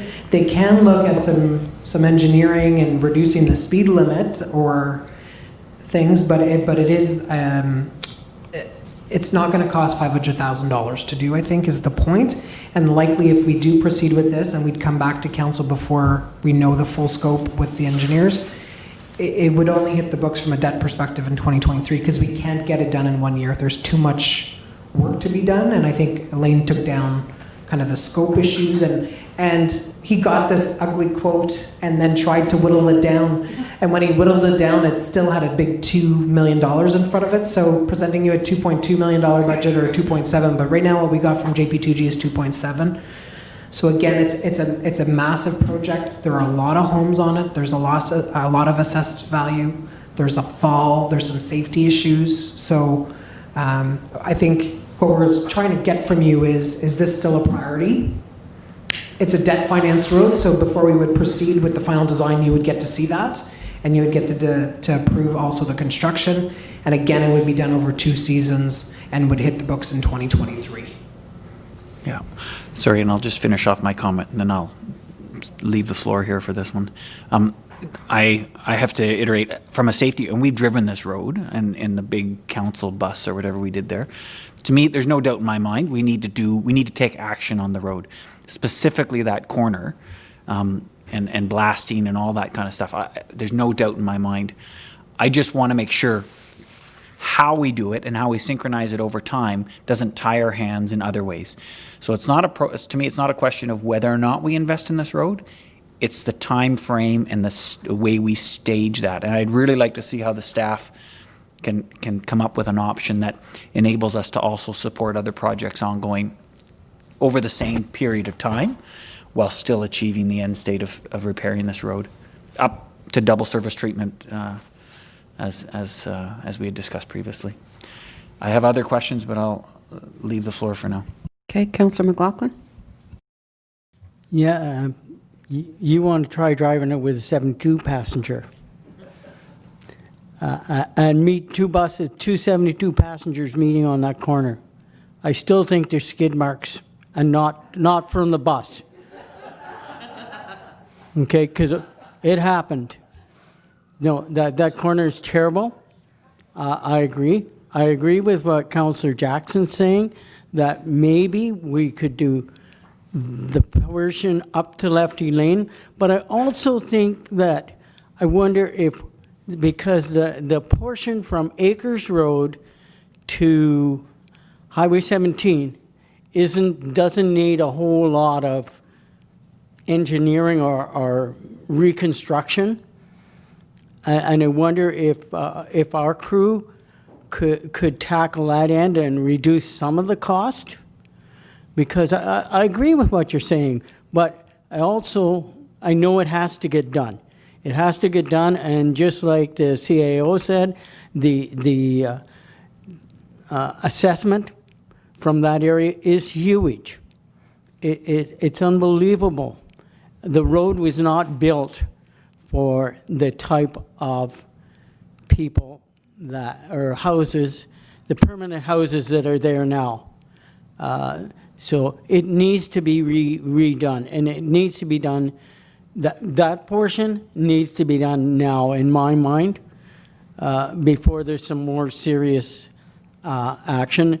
Because if you drive and you look, that one portion, the road's soon going to fall. It's going to be not Jeffrey Lake Road, it's going to be Jeffrey Lake. So I think that has to be done, and to me, in my mind, it needs to be done this year. Now, if we could reduce that cost by doing some of it ourselves, I would be in favor of that as well. We used to do 3 projects every year. My other comment is, I don't see Crawford Street on this whole issue, any work to be done on Crawford Street. And I thought that was supposed to be done this year after the engineering. Is the engineering completed on that project? There's a slide on that project with regard to other things coming up. Okay, And then I'll hold my comments. Okay. Hey, can I have a motion to extend the meeting? Can I have a mover and a seconder? Moved by Councillor McLaughlin, seconded by Councillor Olmsted to extend the meeting beyond the 3-hour time limit from 7:45. Do we have to set an actual time that we're extending it to? Okay. My only comment, and I agree with Councillor McLaughlin, I mean, this road was built and it wasn't, there wasn't near as many permanent residents on this road 25 years ago when I started in Ross Township as an employee there. Most of that road was for seasonal use, and what they've done is either they've added on or renovated and made those cottages into permanent homes. And unfortunately now that, we've allowed that to happen through our building permit process and didn't really designate it as a cottage area, that for not permanent residents, then you end up with larger homes and permanent residents and more traffic year long. So yeah, it was definitely only ever built for cottages and not permanent residents. Councillor Mackay, do you have a question? 2 things. Neil, when people buy a home on a gravel road or a private road, they get a deduction in the property. They don't pay the same as if you were on a good road. So they wouldn't pay as much as somebody next door was on a paved road. So that's one thing. And number 2, this is to Lane, on that drum roller, do we use it every year? That's correct. We use it for our construction that we do in-house, and also our gravel roads program. Thank you. That's it. Councillor Olmsted? Sorry, just hopefully a very quick question. I've been in here for 6 years now, and I still am trying to understand municipal finance. So question really is, sorry, no, it's me too.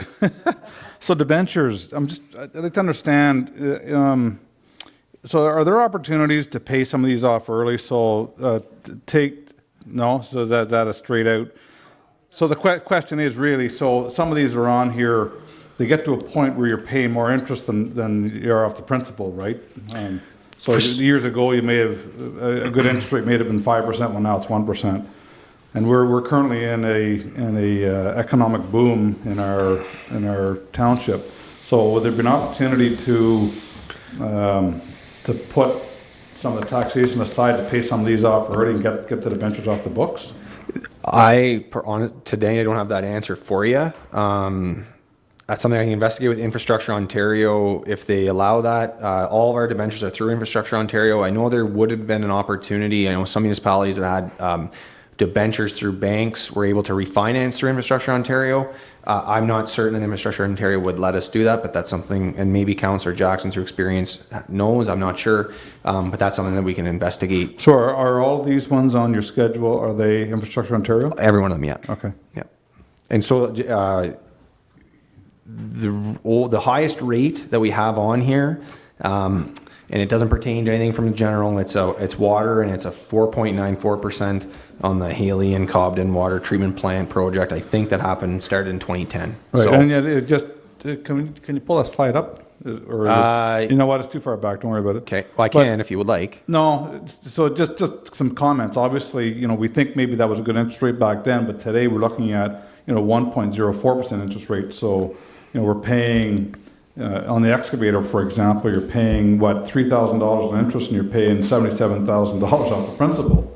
Yeah. So great investment, but the Cobden and Haley water, you're paying $51,000 in interest and $33,000 off. So is there opportunity to start picking some of those bad ones off and pay some of those off early? Really is my question. It's not my understanding that you can't do that with debentures. It's in an agreement.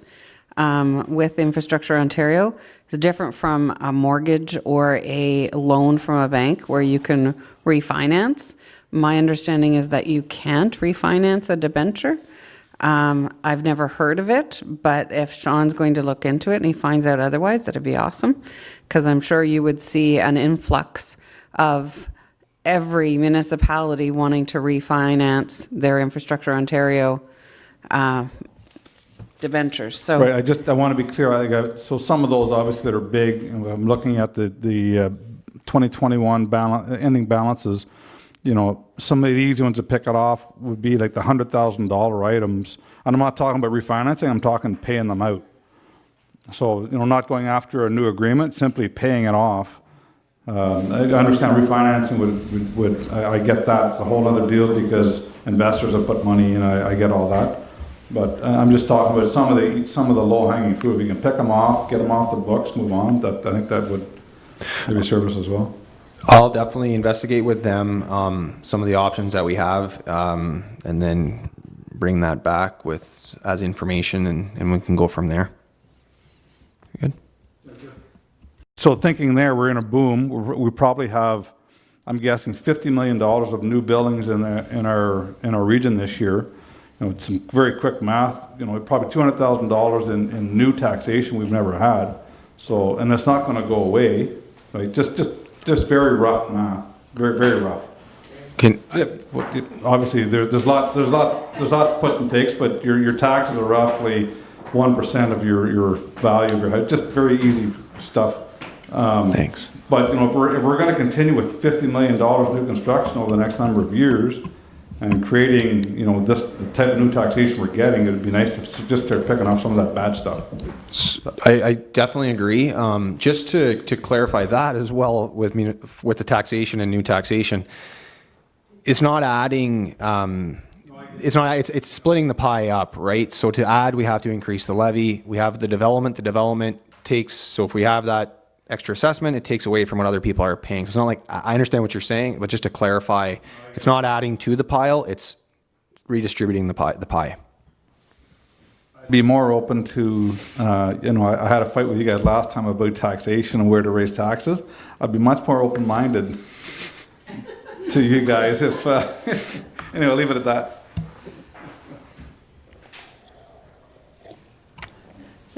Councillor Nicholson? Sorry, Sean, I have comments on all these ones, so I try not to take it all up at once. Gray Street, the comments I'll just make to that is can you put the map back up? Yeah. And zoom in just by the church there? I think that's as far as I can go. Yeah, that's good. So, Mayor, if you could just point to the house on the right side of the church.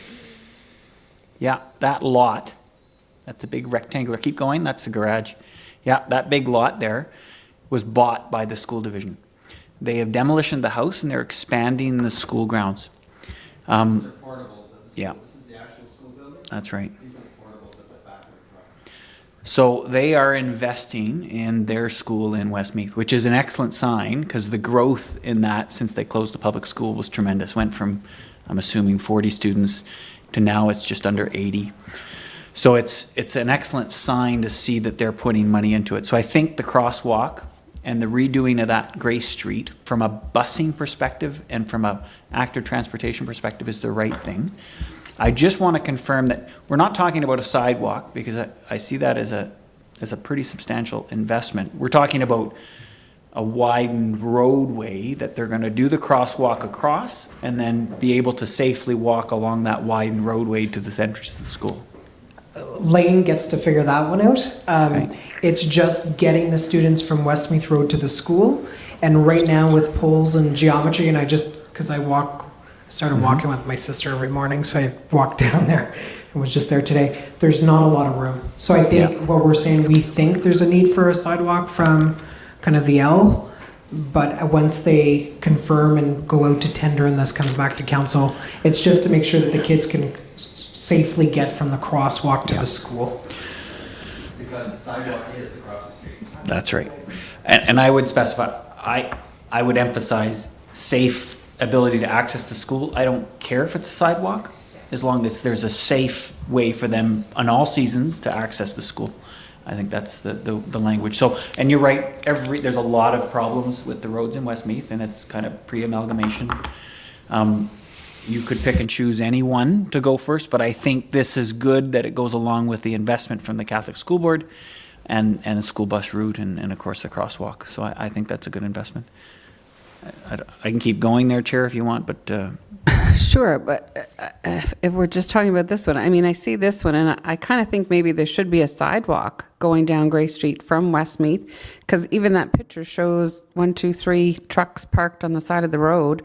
Where are the students walking once they cross with our crosswalk, our signalized crosswalk? Where are they walking to get to the front of the school?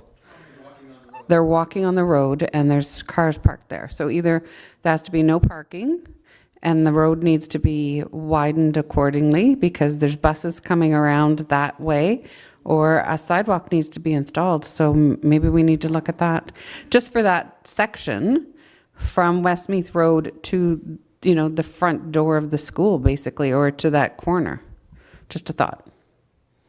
Okay, you can continue on because you have other ones, the street lights, I love this one, especially this new term that this payback period. I love that. This is also tied to the Christmas lighting.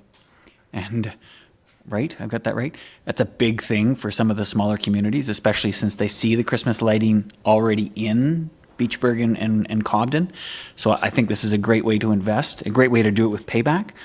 So I love it. So it's kind of in here, but we put money in the operating budget. But they will make sure that they can be connected through this capital budget, because Elaine and Sean were giving me eyes when I was saying yes. So we're not debenturing the Christmas light displays. Yes, They'll yeah. be in the operating budget, but the ability to plug them in will be as part of this project. Good, because that's been a big hurdle. Chair, I keep going. Just the grader and the brush head. One of the biggest concerns, and Lane, you've got the emails from me to appreciate this, is the frequency of grading. We had talked about it after the flooding that we were going to contract in extra grading support in the peak periods, especially the spring when everybody's looking to have their road done. I get an awful lot of complaints about the brushing standards from that one grader with the brush thing on it. So I'm glad to see that we're basically saying that's a secondary role, and the 3 graders will have grader, whatever you call that grader thing, on it. Is that what I'm interpreting, Lane? That's correct. Good. Now, can we also, we have the sufficient full-time staff and qualifications to man 3 graders and provide a good level of grading? Yeah, and that's a very good question. Actually, through our union meetings, there's a want from staff to do more in-house grading that and get trained. So we had 3 right now, but what staff wants to get more trained. So if we had 5 or 6, that grader is one of them things that either you have it or don't have it. Mm-hmm. It's very tough piece of equipment, but if we can train and they're willing to, then we can have more operators. Yeah, I would encourage it. It's an area that we can invest in because it's the face. Everybody drives those gravel roads. That's it. Thanks, Chair. Any other questions with regards to the debentures? Mayor Moore. I have a question going back to Olmsted Jeffrey Lake. I understand the engineering was a big feat, and that was done last year, or is still ongoing? Engineering? In process, correct, Elaine? That's correct. It's in process. They were about 6 weeks behind right now on schedule. But the plan is to go, if it goes ahead, would be tendered in February and March. But with a project such as this and knowing we have to blast, et cetera, is there any kind of an override? Okay, right now the estimates are 2.7. What happens if there's problems when they start blasting, et cetera? Are we on the hook for that? So, as the treasurer has mentioned, whether it's debt, if it's 2.2 million or 2.7, this 2.7 has a 15% contingency in it. We worked with the consultant, say if we brought it down to 5%, it'd be down, the project would go down to 2.2. But what you said is the rock, and with COVID pricing, we've seen, because pricing we've seen on projects, and they've seen it's about 20% increase.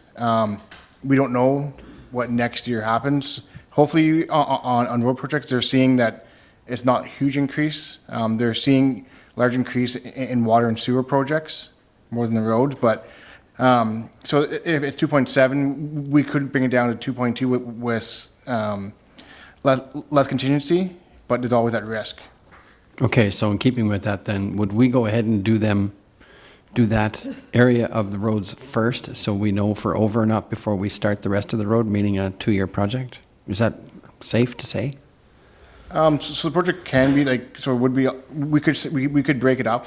That's something that, if it was to go ahead, we can bring back to council report, and if we're breaking up from different years or different areas, or if we want to do the rock and that one stretch where the safety concern is this year and then come back, that's something that could be discussed a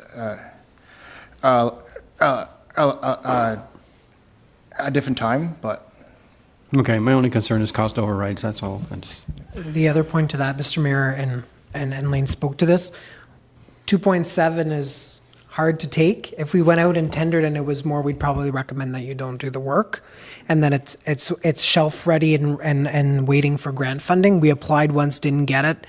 We'd have the detailed engineering, but we apply for grants, we don't always get them. But I think Lane can go back. So if we would tender for February or March, we'd come back to you in January to get some direction on phasing, scope, to the councillor's points. Is there some elements we wait on? Is there some elements we can do ourselves? So we would come back to you in kind of January, February to get that direction once JP2G has done their engineering work. Okay, thanks, but we can still apply for grant money, right? But only at the start of the project. If it's a 2-year project, we can only apply once. Yeah, and the issue is the rural program, like we've gotten some grants, but it's highly competitive. So we've applied for this road and didn't get it. So the stream that's available to us, the ISIP rural roads, I'm not sure they've announced if they're going to do a next phase and when they will do it. Sometimes we get like 3 weeks warning to put together a grant application, but so far that has not been announced, and we've applied and lost. So I would go on the assumption, as Sean has said, that this is likely debt due to the dollar amount and the scope of the work, and we'll try to be as creative as possible and bring back the detailed design. Okay, thank you. Yeah, I like that idea. I think, we go ahead with the project. However, what portions of that project will be determined at a later date. So those options should be available, like doing from Lefty Lane to Highway 17, including it all, doing just the rock cut portion. It's unfortunate, but the road from Highway 17 to Acres Road would have been done 2 years ago had the ratepayers agreed to it. The ratepayers were the ones that put it off and another road was completed. It was in the budget. They didn't like the way it was being done, and now we're stuck with a huge, huge cost that would have been only from Acres Road maybe to Lefty Lane before, which is going to be the largest chunk of it because of the river, the lake and the rock cut, but it could have been mostly done by now. In any event, I wasn't at that council meeting when that happened, so I'm not taking any blame for it going ahead or not going ahead. But we did spend some money on that portion of the road. What was it, like $40,000 or $50,000? That, and now it's worthless. I just drove it today at 3 o'clock, and it's like it was never done. It was exactly the same, which what I understand was being told to them. So I'm not too happy about that. And again, we still have Grant Settlement Road, which is another huge road, which has way more traffic count on almost at Jeffrey Lake. Okay, taxation.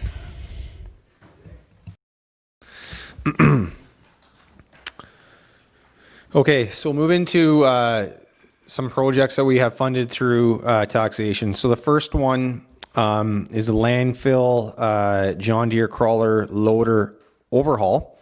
This piece of equipment was purchased in 2014 and has we're getting on about 4,000 hours.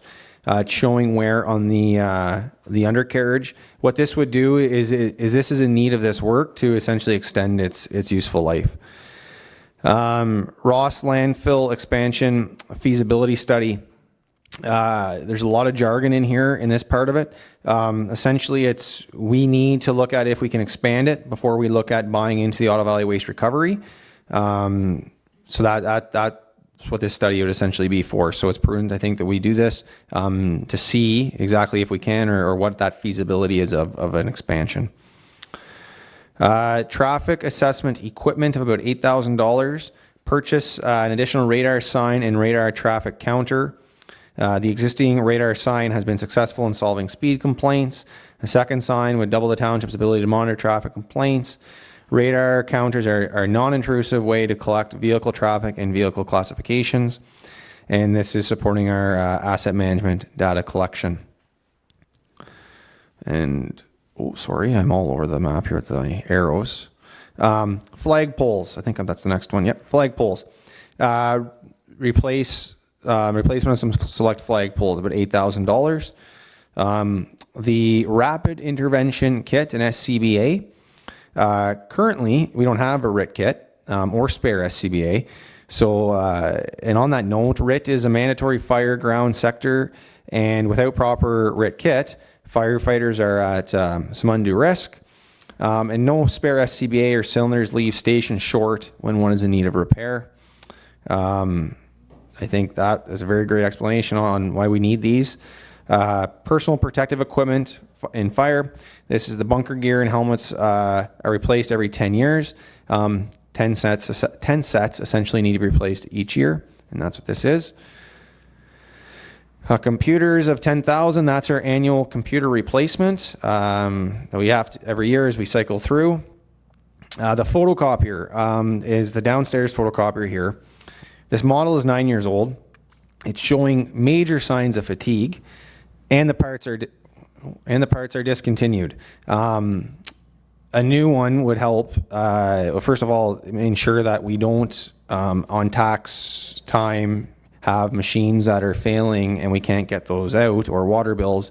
The machine is seriously past its useful life, and it would improve scanning and digitization capability. That's because the scanner is not it's not very good. Then the job evaluation joint project. This would be a joint project with 4 leg municipalities to do required maintenance into employment grid for pay equity. The active transportation plan of 20,000. Pedestrian and cycling network development, which would be done in consultation with BORCA and OVC ATA. And this would contribute to the asset management plan and future road and recreation projects. So moving on from there, and we go back and discuss them. Just to reiterate, some engineering projects, Crawford and intersecting streets, which would be Jason Street and Meadow Street. These were in the operating. Engineering for Crawford Street water main replacement was completed in 2020. Additional engineering is to complete the road design and water main on intersecting streets. Then what we have shelf ready is Simpson Street, which is Bromley to Meadow. This would be sanitary replacement. We have Hume Street, which is Beachburg Road to the dead end. That would be a water main replacement. And Cameron Street, Beachburg Road to Earl Street, that would be water main and storm along the road portions. So at that point, I will turn it back to the chair to discuss taxation and what we have for engineering. Madam Chair, if I could just, because I have the Yep. Simpson Street is a 500, and Lane, correct me if I'm wrong, is about 500,000. Hume is 400,000, and Cameron is about 850,000. So when we're talking about debt and talking about roads, these are shovel ready, which is hopefully we can get grant application, but just to give you a scope of what these would cost, and they're ready to go. So just order of magnitude on cost. Because they're involving underground work, that's why they're cost, but they're engineered and ready to go. Have we engineered the Crawford Street? Or I just don't see a cost amount here for engineering on Crawford. So the water main was engineered, but not the Not the sewer and the storm? and the roadway has not been engineered. That's what the 21 proposed, would be to do the two intersecting water mains on Jason and Meadow. And how much is that going to cost? And have we budgeted for it? This is was in the operating. Oh, it was in budget. the Yeah. operating? Yeah, we're just 30,000. reiterating the projects. Okay. Because we figured it would come up. What do we have on the go for engineering? And just to add to this, we did the water kind of at the rock crop at Astrolab. The rest of the road, the storm, the sewer is fine. What we're finding though, and Lane pointed this out because we know there's pressure to do this road, is there's a lot of water breaks at Jason and a lot of water breaks at Meadow, and they intersect Crawford, because the goal was the underground Yes. infrastructure is fine, but then you go and redo the whole road at Crawford because sewer is fine and water's good from the rest of it. But then what happens when Jason and Meadow are the ones popping up? So that's why Lane is recommending that we do additional engineering work so that we're not redoing Crawford and then digging it up because Jason and Meadow are having breaks. That's where, just like we used to get breaks on True Love at Crawford, and we don't have those anymore. So it's just the due diligence to make sure that that project. Technically, we could actually tender it out as one big project, Jason, Meadow, Crawford, and Simpson down the road. Okay. I'm glad to see the Ritz kits are up. I believe that was brought up at the fire master plan or review or whatever it was. With regards to the photocopier, have you considered leasing? Yeah, we currently lease that machine, the machine up here. I don't have the quotes in front of me. I think it would be fine. I think it'd be better to Lease. I don't think so. From what the quotes I got, we got one from Busky. I think, and I can provide that. I wish I had it with me. What the differences between them were, but if my memory serves me correctly, it was better to buy outright. Perhaps we'll just chat a little after. Sure. Because there is benefits in the end. Sure. It's kind of crazy, but it has worked for others. Anyways, I just don't want to say it online. Fine. I'm more looking around at my what's happening here. I don't believe it's my computer, so The computers are I think down. Is your computer? my computer's on. Do I feel like we're at the almost near the Yeah, end we're that we almost should? at the end. I'm comfortable as long as everyone else is fine with that. I think the only thing is we're talking about future roads is the next. Is there any questions with regards to taxation? Councillor McLaughlin. No, it's more a comment. I don't know how much more engineering we can do on Crawford Street. We've engineered it to death, is my thinking on that one.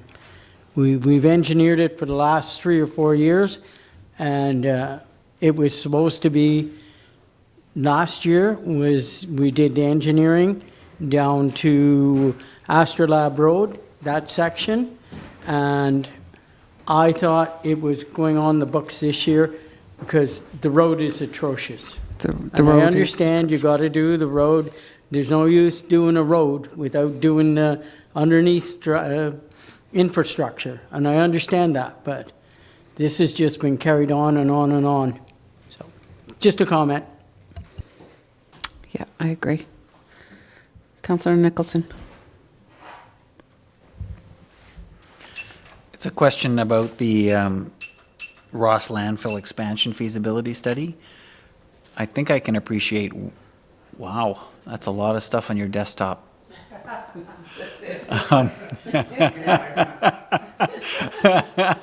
Wow, okay, got me there.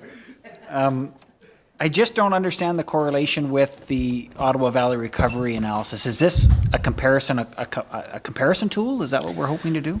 So the Lane's working on a report on the appraisal for the buy-in at Ottawa Valley Waste Recovery Center. It's in the range of $2 to $3 million would be our take on it. We know that Janet did a report on useful life based on what is currently approved, which is about 20 years. As Lane pointed out, the environmental approval allows for a certain capacity, but under the current rules, we're allowed only a smaller capacity.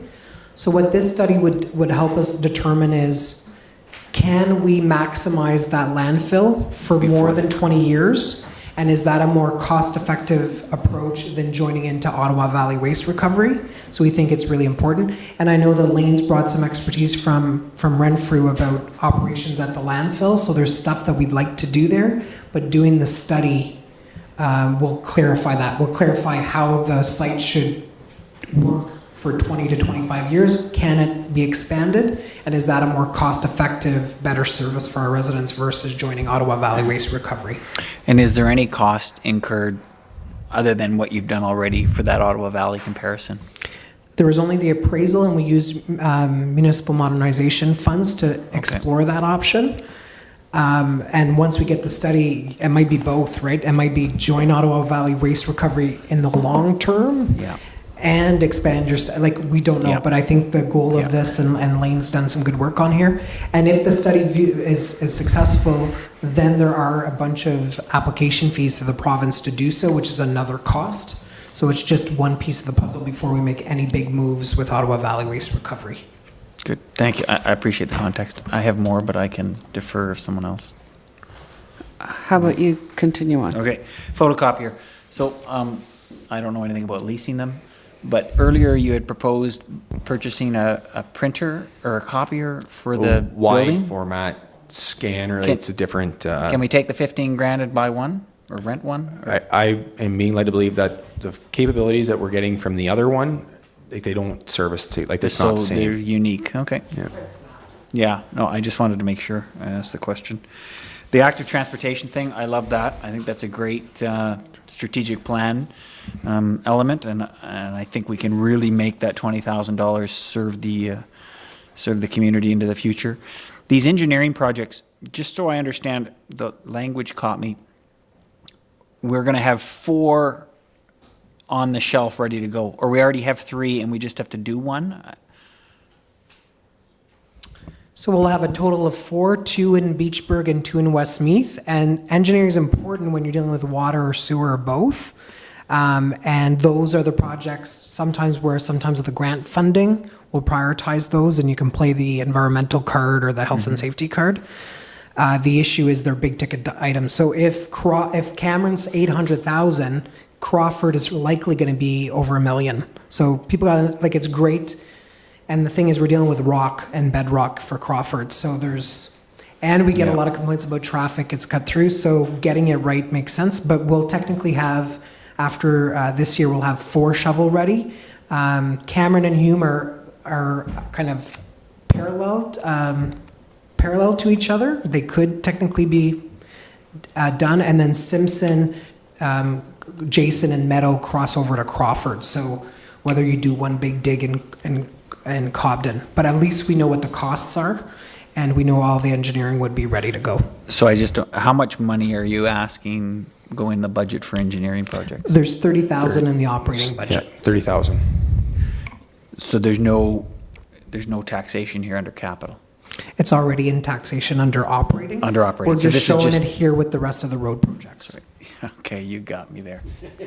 Okay, the last question with this, and it comes up, is that if we rip up a road in a city, I don't know about in the country, but in one of our villages or hamlets, are we making it available for the internet providers to also lay line at the same time?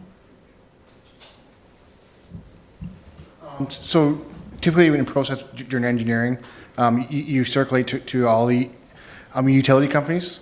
If they got to put in, if it's the same as gas, or if it's a cable company, so if they got to expand or put in a conduit, or gas main modification, so they don't do it later next year or the year after. So it's done before.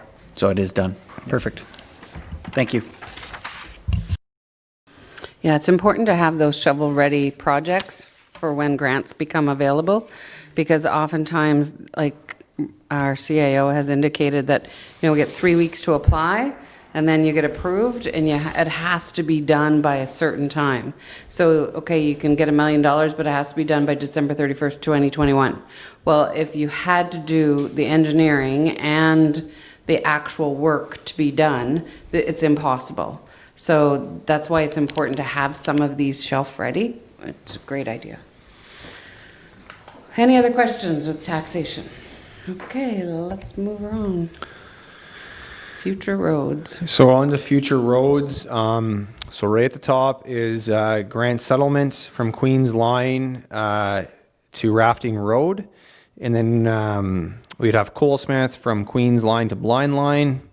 Foresters Falls Hamlet roads and sidewalks. That would be in conjunction with the County of Renfrew that I believe have planned, is it 2022? So it's an opportunity to tag team with them. Papin Road, Beachburg Road to Zion Line. Then we have Zion Line from Beachburg Road to Hyla Road. I hope I pronounced that right. Sturgeon Mountain Road, which is from Zion Line to Beachburg Road. And then Lookout Road, which is La Passe Road to Powers Road. So those are the ones that we have on our radar for the future. So just to see then our gravel road program, there's a map that Lane has prepared that the different colors on them, and I will let you guys zoom in with your iPads and whatnot to see. I believe it's purple that is for 2021. So I'm not going to zoom. Unless I can zoom in if you guys would like. Yeah, I'll zoom in on the list. That's good. If I get my mouse here, will figure itself out. So 2021 is Calvin Road, Blind Line, Fletcher Road.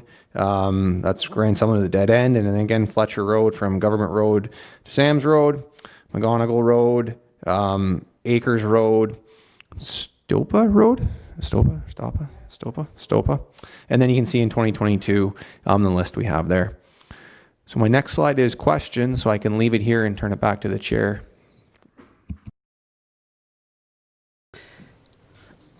What about the middle section of Grand Settlement Road from Rafting to Fletcher? I will defer to Lane on that.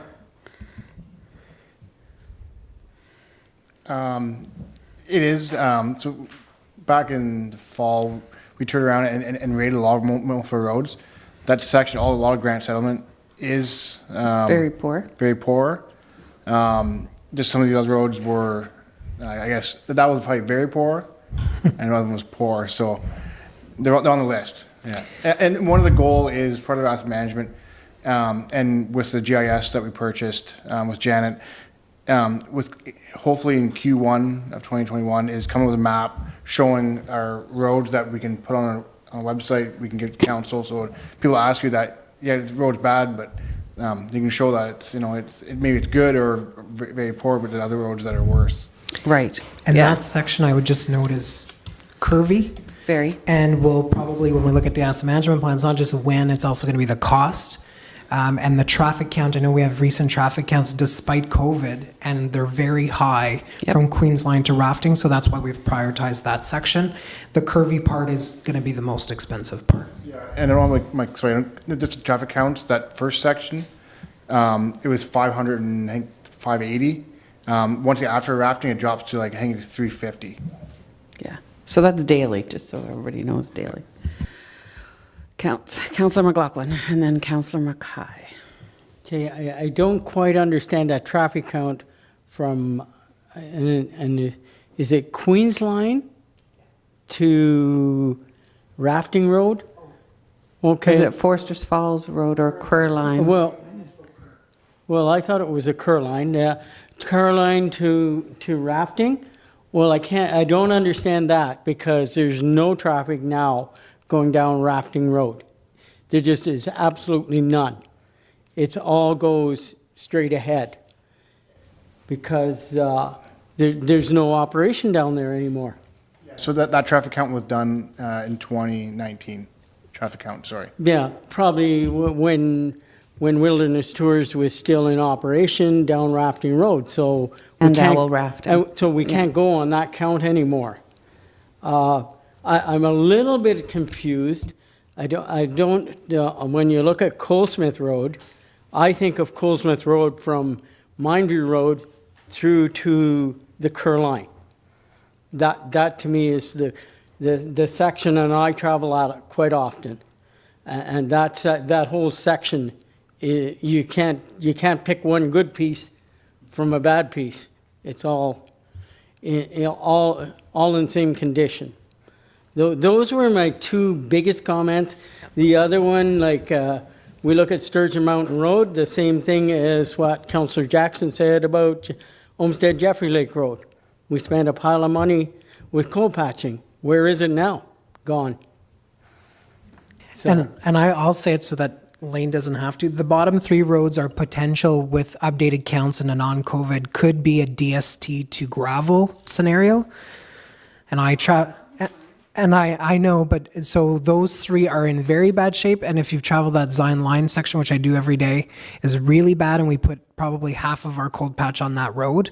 So once we get updated traffic counts, you'll have to make some decisions. But those three are really lower traffic roads in really bad shape. They're on the list. They need to be done, but it's a question of time. And then to the councillors, just in terms of the asset management plan, it will break down roads in segments. So although we want to do all of Grand Settlement or all of Colesmith, blind lines at the bottom of the hill and going, in my experience, going in front of the dump, the landfill, for Steve's sake, isn't that bad, but it gets really bad as you get closer to Queen's Line and Kerr Line. But that doesn't mean that in a future budget you do multiple parcels of it. But the beauty of the asset management plan is it will have all those segments and timings, subjected timings for them. Yeah, and I would like to see that the definition from Grant Settlement Road be Kerr Line to Rafting Road, and Colesmith Road be from Kerr Line to Blind Line, because that section from Kerr Line to Queen's Line of Colesmith Road is extremely bad.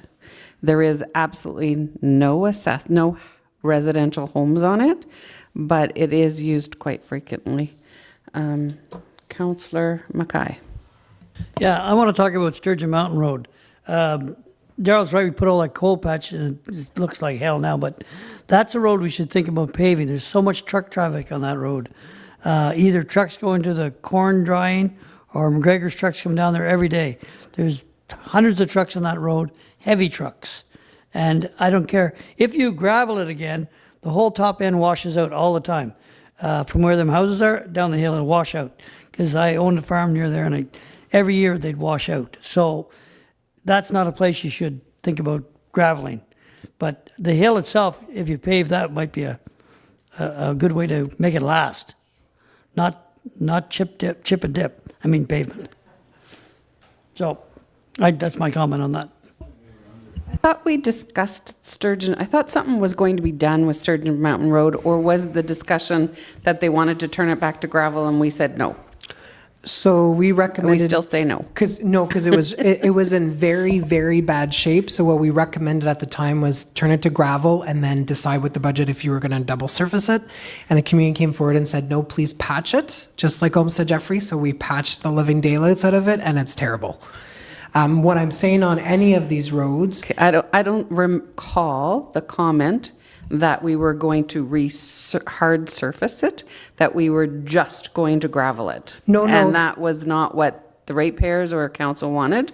No, so Jana did a report that recommended it, a part of Calvin Road, I think it was, or Garden of Eden, Garden of Eden and Sarah Priscilla were returned to gravel. Yes. And at the same time, we looked at Sturgeon Mountain and a part of Olmsted Jeffrey to phase that project. And council at the time decided to patch the road and for Sturgeon Mountain. But Yes. staff had come back and said, this road is in very, very, very bad shape. We recommend ripping off and going to gravel for now. And you directed us to patch it. So it's been patched, it's just not great and remains on the list. So Okay. these roads are not in this year's budget, and at some future time, you're gonna Yep. have to decide what to do with them. Perfect. Any other questions, or shall we call it a night? Oh, I have like 3 more slides, I think. Oh, Sean. You do too. No, All right. they're pretty quick. And there's Quick. Yeah, and there's no other question slides, but obviously I would turn it back. So just obviously the summary of where we're at and what we just presented to you. Capital of $5.3 million. We have a special project just shy of 210. Then our contribution to reserves and our contribution from reserves. And then that is with the tax levy increase of 2.5%. And I've put in just to show you what other options would be at 3, 3.5, and 3.99. Next steps would be the November 25th fees and charges and user pay budgets, then final budgets on December 2nd, public meeting on the 9th, and then December 16th bylaw adoption. And then there's the advertisement for the public meeting. And that's the conclusion of my presentation. I guess the question I have is anybody interested? Right now we're at 2.5. Is anybody interested in going up to 3 or 3.5 or 3.99 to keep it under 4? And Councillor Olmsted's giving me the evil eye, so I won't look at him. But I think, to gain a little bit more funding, that maybe we don't take something out of reserves or we add it to reserves. That funding, you see the amounts there, 28.8, 57.6, 85.825. So I think 2.5% is more than reasonable, considering that 1% right off the top is going to capital reinvestment reserve, according to our policy. And then, but just want to make sure that when staff move forward, that they're coming back, that nobody's going to say, oh, well, let's up it a little bit more or down, take it down a little bit more. So are we good with what's been presented here and the comments that have been made with regards to giving direction to staff? What was your intent of bringing the reserves up? Like right now, if we go, it'll be 1.2. But if we go to 4%, then you're hoping to bring the reserves up to what amount? Well, if we go to like 3.99%, we'd add $85,825 to a reserve for road work next year or whatever. But as you can see, we're borrowing to do roads. It would be nice to get those roads up. And I think while I understand that it's important to realize that we don't want to do undue hardship to the ratepayers.